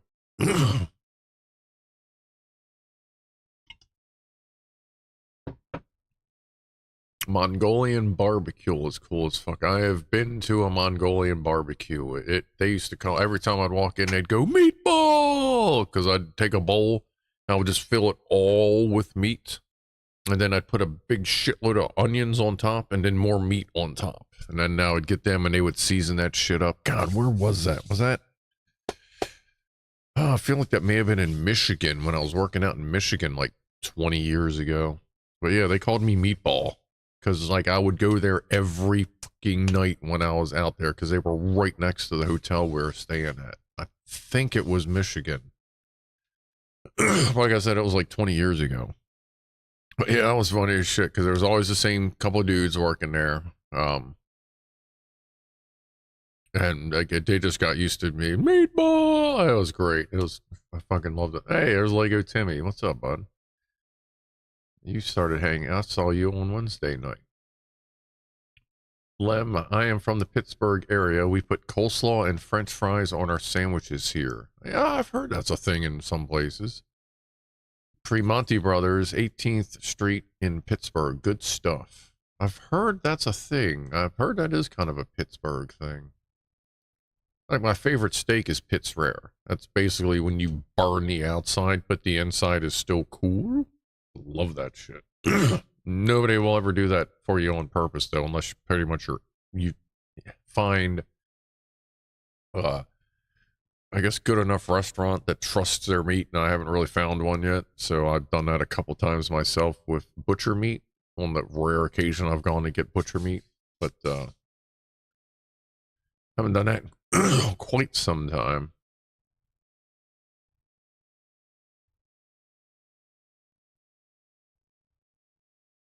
How much do I have to donate for you to shave that beard? Yeah. You would have to divorce me, and then I would shave the beard. And I really don't feel like going through that because that was that was fairly expensive. But god damn it, was it worth it? Fuck. 249. I will see you next stream, Mike F. Good lord, hanging in there in the UK's time zone. Yeah, that whole time zone for you. I had to deal with it 3 weeks ago, so welcome to current day. Oh god, I cannot stand time zone shit. It's just so frustrating. Yeah, that, or if there's like a fucking some plague or something comes up and I gotta wear my ridiculous gas mask I got downstairs.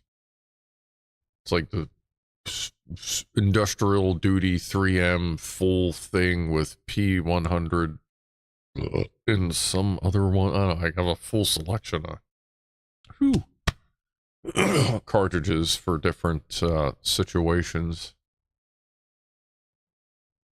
I got it because we had a bunch of extra shit at work that we replaced a bunch of stuff, and I was like, well, cool, if we're not doing that anymore, I'll take that extra one there and get me some cartridges there, and then I have some I carry at work, obviously, because sometimes you go in some really fucked up places. There was no borderline there, Garbled. There was no borderline. Yeah. That was almost, it's almost at their fault. There was a delay in that, but I shaved the old beard to start the happy beard.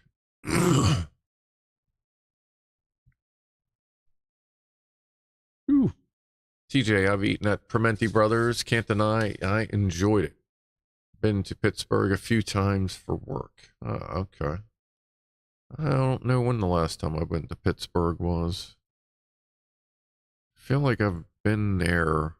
I think maybe I drove through it or very close to it at some point. Maybe my old job. I used to be a steel rigger that we would install stage equipment, like acting type theater. We'd install the rigging equipment on stage, all the pipes. We do electric winches. We do weighted systems, shit like that. So I'd traveled all over the country. I mean, Christ, I drove from Maryland to San Francisco twice. Whew. Maryland to Colorado 3 times. But when you're getting paid 48.5 cents a mile, like 20 years ago, boy, the paycheck, that's all right. That is just fine. Shit, 48.5 cents nowadays a mile, I think. I don't know how much it's gone up, but that still seems pretty reasonable. I think it's up to 54 or something now. Like, if you have to drive your own vehicle for work, something blah, blah, blah, circumstances. I don't know how you do it anymore, but you get paid per mile through tax refund in the federal government if you qualify correctly or something. Have you tried to get out to see the bridge? Asks Sam. Okay. Good question. I guess, for those who are here a little bit later, because I did see you popped in later.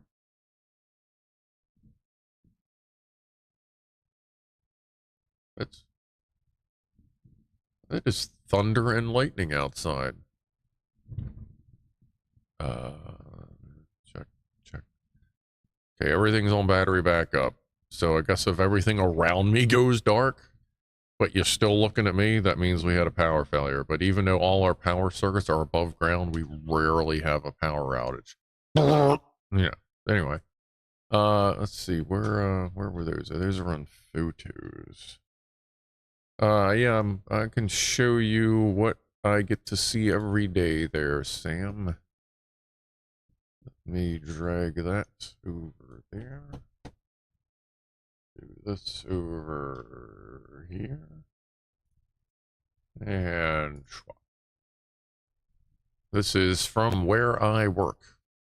Like I literally walked out front, walked across the street. Like I got to look at this every day. Like I said on the Clive stream, like it was the last exit before you had to go over the bridge and pay the toll. That's as close as I could get. That's like 18x on my cell phone, on my Samsung phone. But there's that. A little bit different, a little bit closer. It's only about 60, 70 feet there at most, like in the center. But yeah, I mean, besides, like, we were born on the same year. It's just a couple months older than I am, or was, you know what I mean? But I mean, I used to drive over it every single day. And now it's that. Like, it's that, and like the people that were on it. Like, I'm glad they got to stop the traffic in time, but they weren't able to get the workers off in time, and that fucking sucks. So, like, you know, the boat was making the turn to make a small correction. Problem was, during said small correction, power went out. And then small correction became course change, and they just couldn't fix it. I don't know if any of those things have anything like a manual rudder, but this one obviously did not. Yeah, that, like, it's every high spot there, Nigel. Yeah, I was like kind of stunned, shocked, upset, emotional, as you say. Yeah, I mean, every high spot in Baltimore, like you drive up a hill somewhere, and there was the bridge. Every single time I took the drone up, if I spun around, you would see the bridge if it wasn't hazy out. Like, it was just always there. I used to drive on it every single day, twice a day. I drive on it every once in a while now for work. A lot of people at my job drove on it every single day, twice a day. It's just fucking gone. It just doesn't make sense. And then, like I was saying earlier in the stream, a lot of people I know that I talk to work at the ports where the fucking cargo boats go, and like what's going in. Like I know the #2 guy down there. Like I just talked to him 2 weeks ago when I was down there. I'm releasing videos on YouTube I already had lined up, and it's about the Maryland ports. I'm like, really just bad timing, I guess. It's just fucking weird. And this is going to fuck us up at least 5 to 10 years. Even if they build a bridge in 2 years, like just the backlash, the economic impact, even with the federal government's aid and help and whatever we can get, it's just going to be fucking weird for a long time. So, there are still 4 gentlemen who have not been recovered yet. But they have started the salvage operation with the East Coast's biggest crane. Apparently it might be the same crane that lifted Sully's airplane out of the Hudson River when he went down. I believe it is. Some people say it is, some people say it isn't, but I don't know. It's a big motherfucking crane that just rolled up, and there's other cranes, and they're going to start lifting as much stuff up as they can while, you know, and continue searching for the last 4 dudes. As far as I know right now, they're doing their best to survey it with sonar and whatever else they have. Because it's black water. It's just so dark and brown down there that there's no point in trying to look. It's like driving in, like, you know, pea soup fog with your high beams on. You just don't see shit.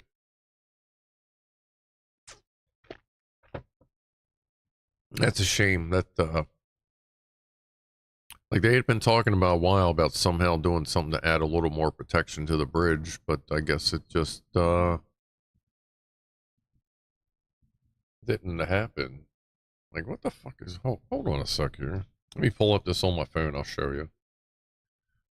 You all know I live in Essex, so it doesn't matter. Ain't really no surprise. I just think I just got a spark lightning warning. Let's pull up the old spark map.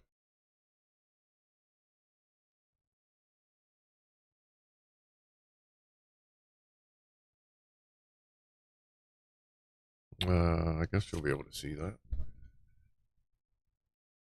It's a little busy out there tonight. Seek shelter now. We're all gonna die. Ah!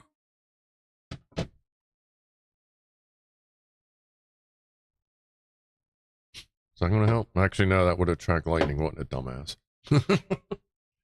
Shaboom! Now, on the peninsula I live on, we had a lightning storm tear through here once. Like it's all it can be described as, like some fucking movie shit. Within 5 minutes, there was over 255 lightning strikes within, I'd say, 500 feet of my fucking house.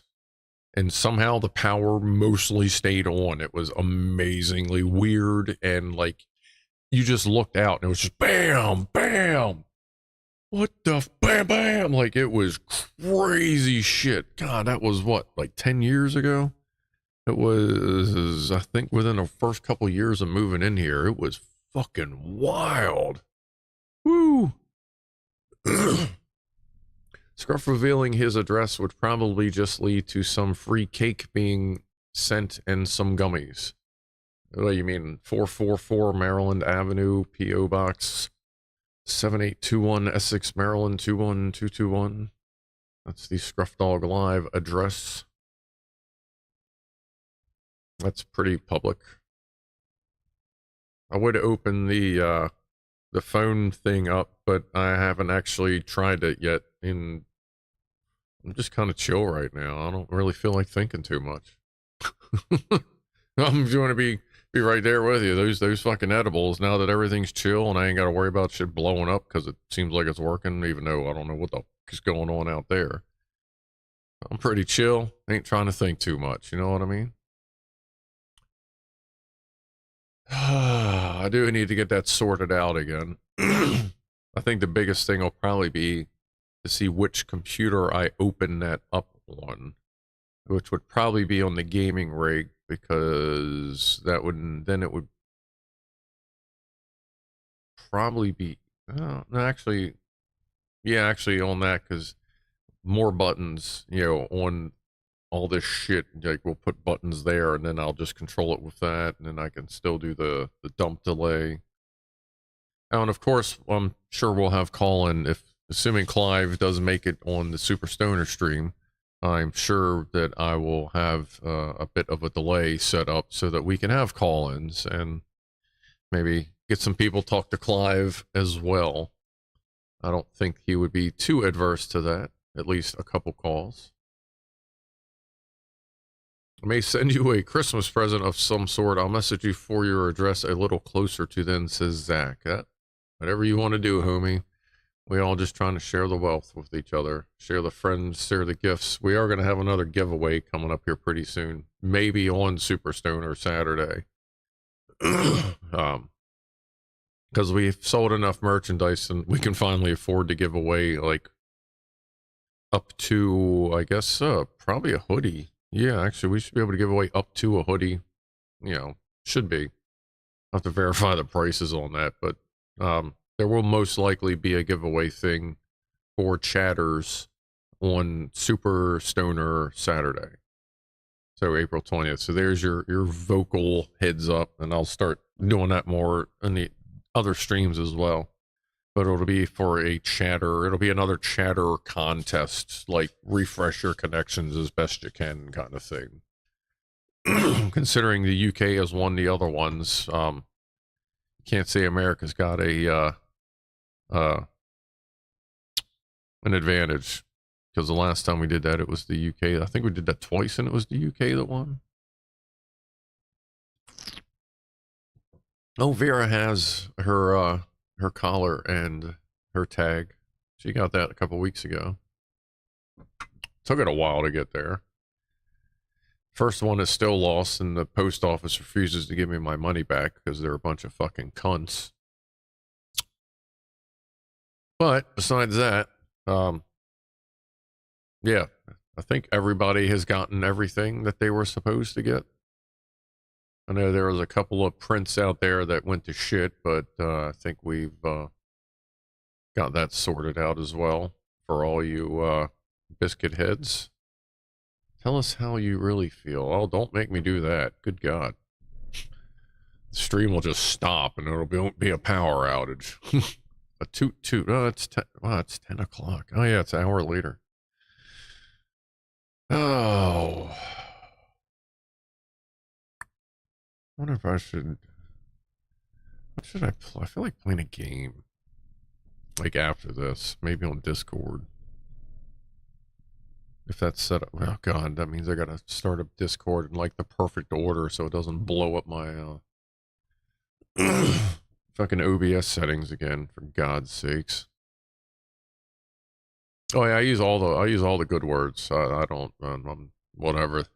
They're Sam online. Some people deserve certain words, some people don't.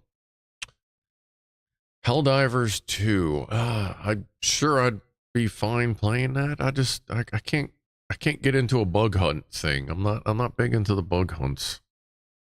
But the whole concept of how it like the universe in that game works is fucking fascinating. I love how that is working.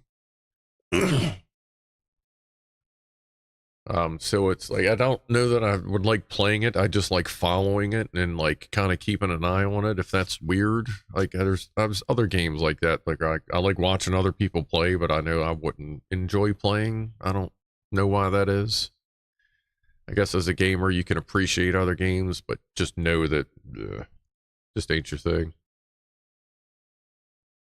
Apparently, there was recently a barge that crashed into the Arkansas River Bridge and it caused damage to the bridge. It happened today around 1:30 p.m. I wonder if the news is more attuned to bridge hits now. Oh, you know it is, Lem. Oh, you know it is. Yeah, that one was a little farther away. That one wasn't. I feel like I need to somehow, one of these days, figure out a way to get a microphone outside. Especially for Lego nights. Since, like, we can't really agree on music, per se. Like, but we seem to be alright listening to The Ring. Like, listening to cars drive by and shit. I almost wonder, like, if it would be worth... Ooh, actually, like, I have, like, a Bluetooth, I have a couple Bluetooth, like, things with microphones in them. I wonder if it would be worth trying to sync that up.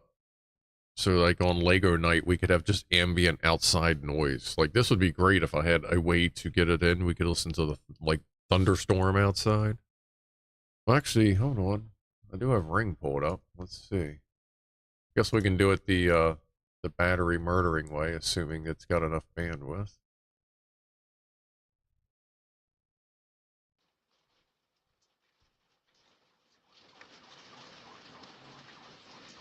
There's somebody's alarm. I just really feel like there needs to be some kind of noise in the background of the Lego streams, especially for when I'm going on peace hunts. I just can't imagine how it is just staring at me looking around to dead silence.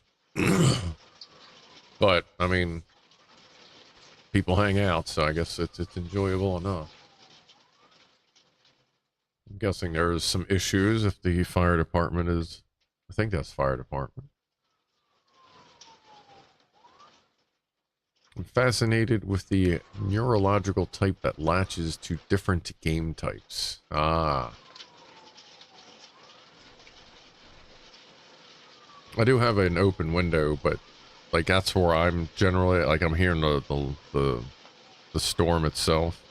But I have noise reduction and all this gear cuts down all the outside noise, but not on that. I don't have any filters on the desktop except for a max.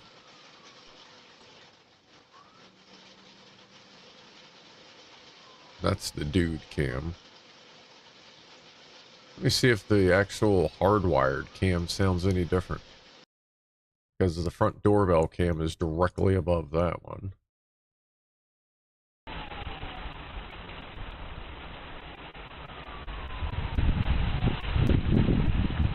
Seems like that's picking up more.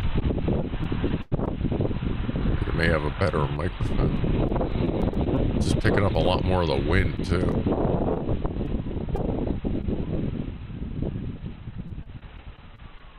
Lem says, I often worried about bridge hits, but river traffic has largely adopted in the Allegheny River around Pittsburgh. I see barges on the Monongahela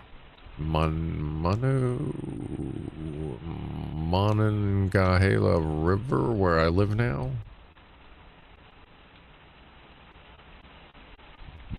Good news, everyone. I have 3 potential? What the hell is an potential apartment?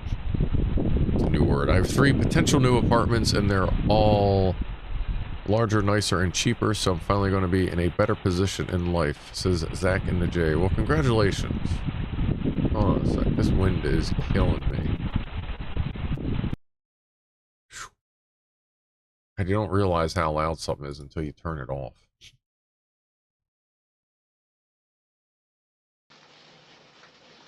Alright. That's blocked from the wind, so that's fine. Hey, why don't we do a toast to Zach and the J for moving on to a better position in life. Because we're all going to get there one day. I finally found mine. After 46 years, looks like he's looking at a good step up, so... Well, you got to drink anyway. So, cheers to Zach and the J and to everyone else that's getting their way up.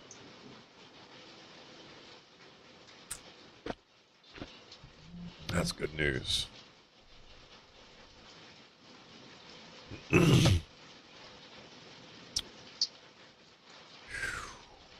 No kitties on the porch.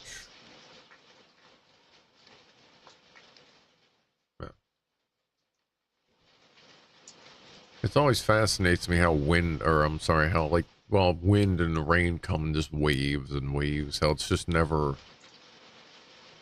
Oh, there's Mr. Tabinator. Where the fuck is it?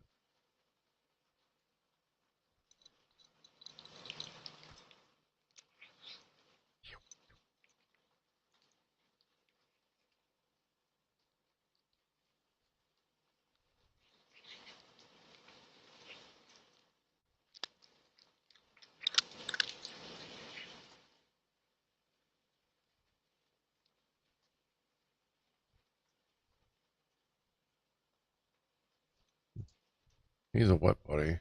There's still food in the other bowl, too. I can see it over there. But yeah, that's Mr. Tabinator. That means the dude might be nearby. Oh, good. I'm glad I was listening and watching this camera anyway. Yeah, it's weird. I have a house out back that's plugged in. It's like insulated. It's under an awning, and it's like, it's waterproof and all this stuff, and it's got a heating pad on it that regulates itself to like about 60, 70 degrees, so it's just barely warm.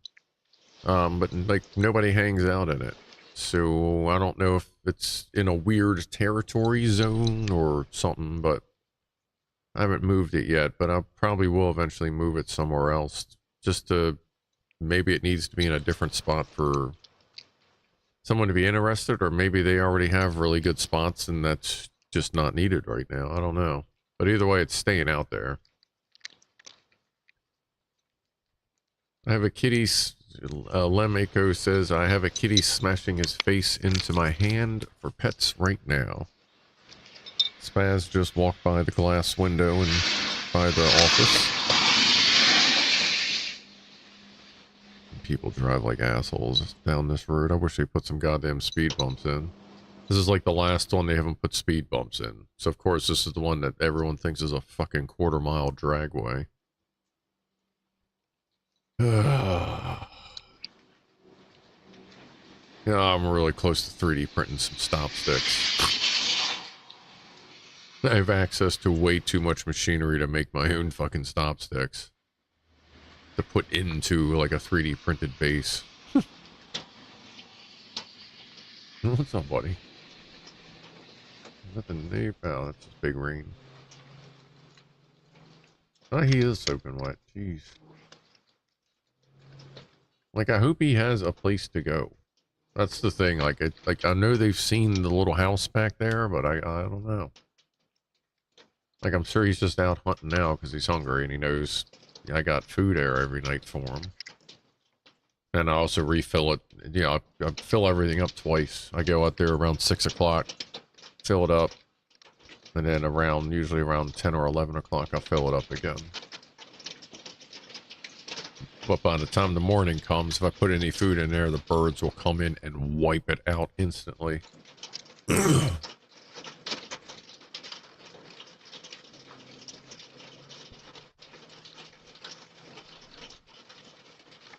At least his eyes look clear. That's the thing I always look at with cats. Like, that's the easiest thing that for them to have a problem with is eye infections.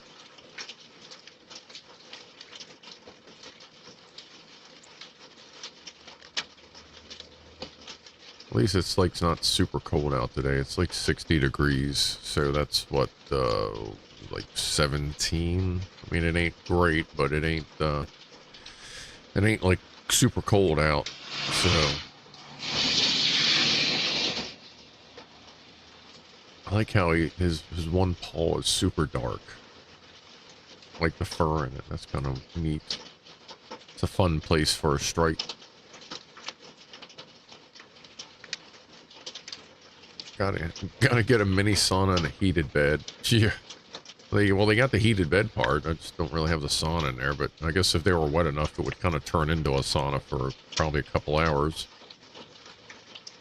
As Greg Lee from Hepcat passed away recently, and I love weed, my cat's name will be Hempcat, says Zach and a J. Nothing wrong with that. Sounds like a good name to me. Rifleman says, put a warming pad in the house. If they need it, they will see. No, it's got one built in. That's temperature regulated. It's neat. It's temperature regulated. The whole thing goes together with Velcro, but it's like actually sturdy Velcro. And it's got a built-in heating pad with a temperature sensor. And as soon as the cord, like inside underneath, it comes out as 6 feet of armored cable to keep it so that you can get it to your window. In case you get like a chewy cat, you know, they won't chew through it and, you know, shock themselves. So it's armored cable, and then you go plug it in and it self-regulates itself. I check it every few days. I'll walk by, stick my hand in there, and it's just barely warm. Even on cold nights, it's just barely warm. You can tell, like, as soon as someone would lay on it, they would warm up pretty good, but it's not hot. So it's a really nice cat house that just nobody's moved in yet. See you, dude. Mr. Cabinator. All right. I don't know if there's any food left, but I'll be going out there soon enough. I'll leave the sound going until it dumps the connection. But yeah, I think I need to get a microphone outside or something. I'll experiment with my Bluetooth stuff. Maybe I'll do that after the stream. Kind of feel like playing KSP though. I don't know. Maybe I'll play Port. I don't know. We'll see. Lem says, I have a few cats. Binks, Minks, Jinx, Lynx, Wyatt, George, Cole, Prudence, and Peanut. Is that sleet? Nah, that's just rain.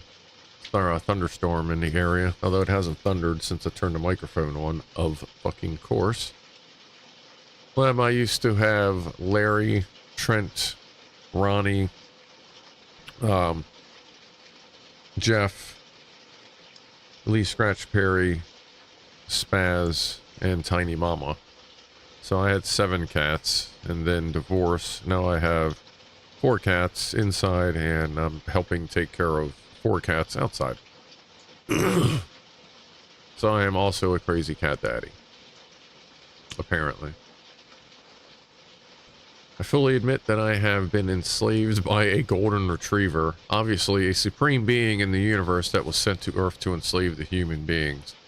Yeah, I think they work closely with the cat overlords as part of the as a planted spy, because like you can't all send, like they know not everybody's a cat person. So I think the cats and the dogs are both alien races that are actually working together. But ultimately, I think the cats are in charge.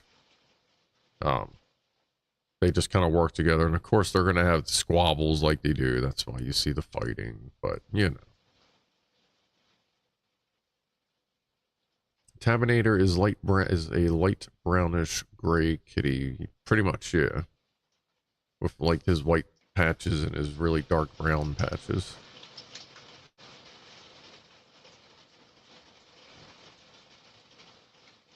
And then the dude is white and gray. Like splotchy. Gray Buddy is more gray.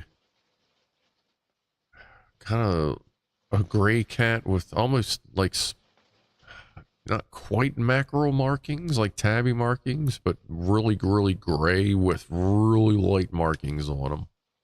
And then Tux is gray with a white. I think he's gray. He might be black. I haven't seen him during the day, but I see a cat out back that kind of looks like him that's black with a white shirt on.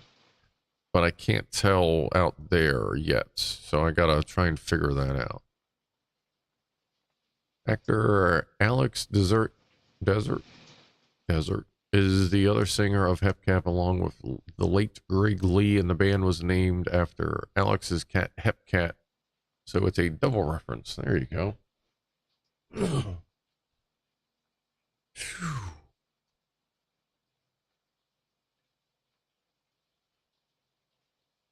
Your cats have found you, Lem. They will do that. They will always figure out where you are before you even know where you are. Rob has a damn headache. Well, the best thing I can recommend to you is not using a hammer to hit yourself in the head. That probably would not help. I mean, it might temporarily. Not that you would be aware that it was helping you, because you would be unconscious, but I mean, you wouldn't be hurting. But then you'd wake up, and I imagine it would be worse. So I can tell you, don't do that. Besides that, drink water, avoid crack if you can. Yeah, do that.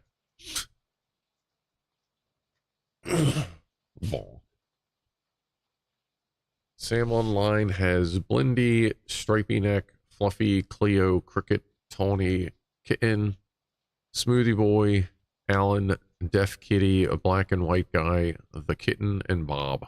There you go. Mr. Phil has two bums himself, a Siamese named Luna and a snowshoe named Helios. Yeah, Zoe right there, also known as Stoopy. She was a snowshoe Siamese. She was like pretty badly abused, but she finally like was pretty relaxed and shit after a few years it took her. But at least she finally got to live a life of love and respect and chill. Fucking people. That's one of them things. It's like you're glad you don't get to see who the previous owners were, because if you saw an address, you know bad things would probably happen at said address. Just like when we got Tiny Mama, she was absolutely terrified of trash. Like if you opened up a trash bag, not even like, well, bam, like did it loud, like obviously they would, that the loud noise, but if you just started messing with trash bags, she would run. And that was like, wow, I would love to know why you are that afraid of trash bags. And if it involves a person, could you please tell me who it is? Because I would like to have a conversation with them and my 6-foot pipe wrench.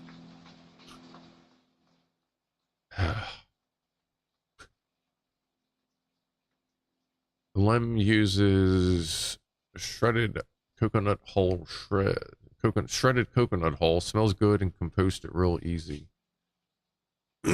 Not tried that yet. Lem also has 2 huskies, May and Jay, and 2 others, a coon dog, Ebony, and a Jack Russell named Henry. Jack Russell Henry. That'll work. Big house that used to be a duplex. Oh, there you go. That sounds perfect then. God, at one point in my life, I considered, like, if I bought a duplex, like, how can I really work this out? And I came up with some fairly interesting ideas. I'm glad somebody got to do something with an idea like that.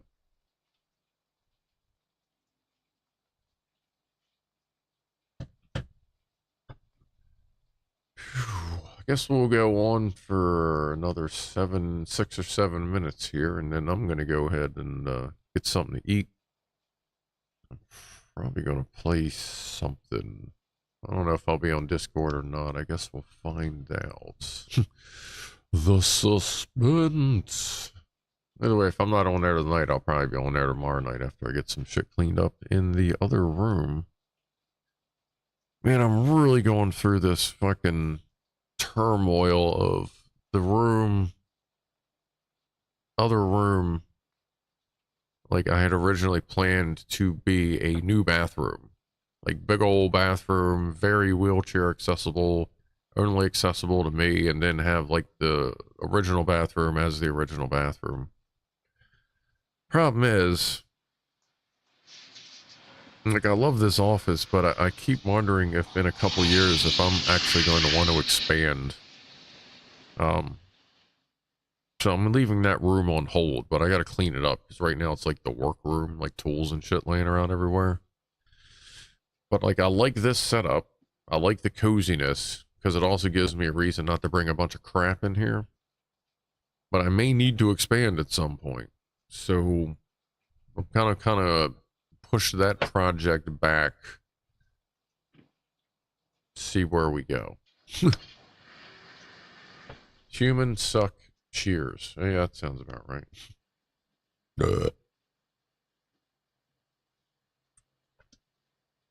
Mr. Phil 69 says Luna was abused. Took me a year before I could even.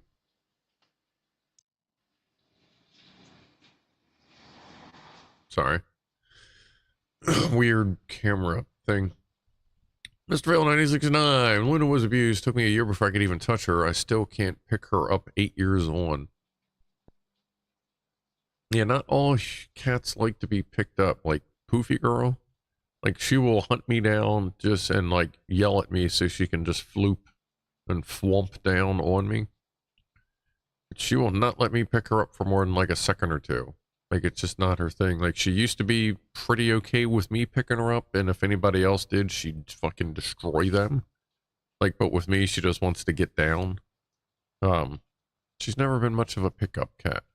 Ronnie used to be like, you so much as touch his belly and he'd be like 3 floors away, like, you know, he'd be gone.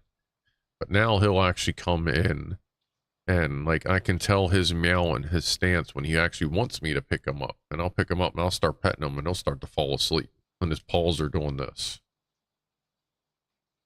So he's gotten used to getting picked up. Tiny Mama's funny. You pick her up, she tries to, like, stand up. Like, she doesn't understand the whole sit-down thing. And Spaz, like, she'll do anything to get picked up. She loves getting picked up.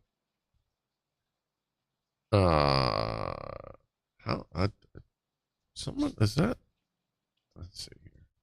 At Keller. Is that how that is pronounced?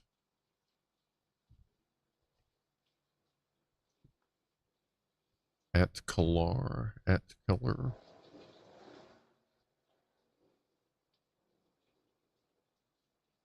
Heathgate. Phyllis. That's a cool looking channel. Let's take a look at that. Let me pause that. I'll take a look at that channel. That looks like it's got some cool shit there. Alright. What is up, Svetlana Ambrosius? How are you? How are you this fine, I guess, rainy evening? It seems like the thunderstorm has stopped. Yes, I should sub to, is that at Keller? Okay.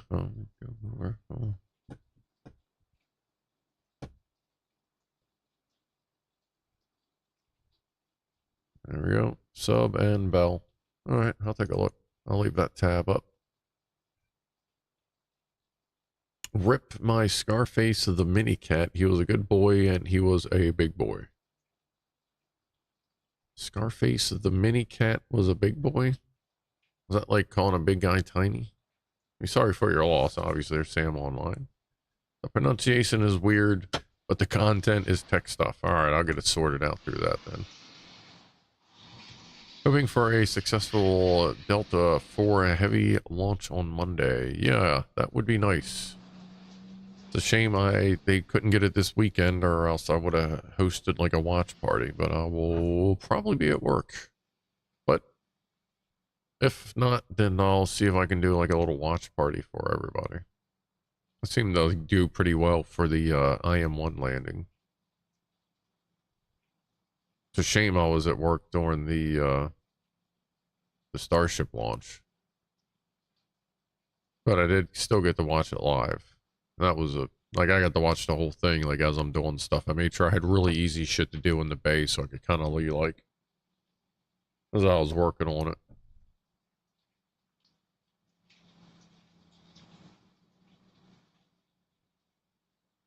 Bought copper tape for mounting those Christmas lights I was gonna make. Got brass tape.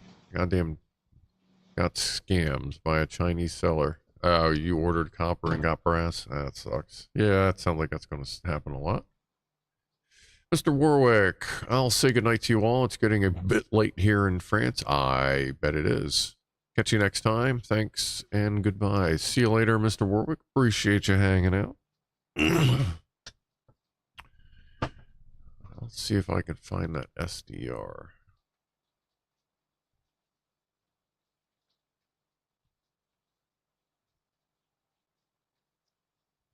And the chipmunk with French words. Words. As long as you don't hit the work van. My neighbor's cat. Cat. No. Pianoman Rob. My neighbor's cat hangs with me here very sweetly, but will never get up on anything. He always stays on the floor. Is that the, your gray buddy there, Rob? It's funny, like, Lee hangs out everywhere, but, like, she won't hop up, and, like, if I'm in upstairs, like, there's another bed upstairs that's just kind of there because it was there.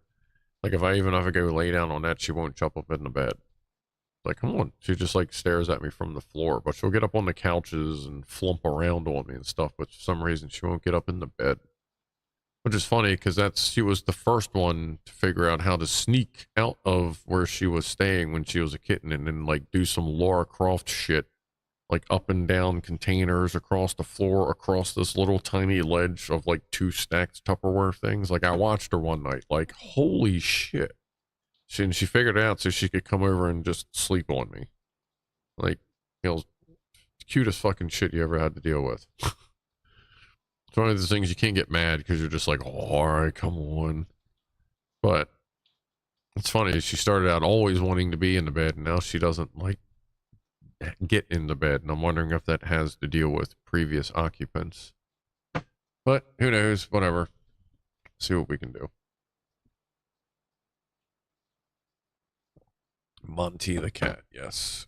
You ever play the game Stray? Yeah, I have an entire series that we've done. And actually, I think I did, played for a few hours, what was it, 2 or 3 months ago? But yeah, I have like, I think a 9-part series on Stray from last year? Before, like, the Clive thing, I did my whole series on it. But yeah, I think there's actually a playlist for it too. Probably. But yeah, fucking awesome game. Love that game. I wish they had more. They need more. They need, like, I need all the Stray games. Like, we need to finish this shit. And don't be so mean to the cat this time.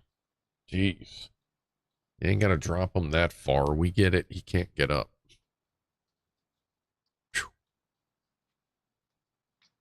I wonder if Keller has ever found bugs and spiders in the tech stuff he fixes up. like stink bugs. Oh, I found roaches in a computer once, in a laptop. I cracked it open, saw dead roaches, and immediately sealed it up, threw it in a trash bag, tied a knot in it, threw it in another trash bag, tied a knot in that, and I taped it all up and took it back to the person. I went, nope. Because I didn't know what else was in there, and there was no way. And luckily, I didn't get any roaches or anything. But yeah, I don't mess around. I ain't going to deal with it. I'm not going to go sit it out in the sun for a day or two and let it die. Like, I don't even want it in my house. All right, nothing's going on outside. Let me kill that. And I was supposed to stop streaming like a few minutes ago. All right. Lim says, if you get roaches, you might as well burn the house down. Yeah, I haven't had roaches ever. Like, up until a couple years ago, I'd find one oriental cockroach, like a dead one. I'd always find a dead one downstairs. I'd find like one a year. Never found any more. There'd be like one dead one a year. So I honestly think it just wandered in and like the cats got it, because I never found any more.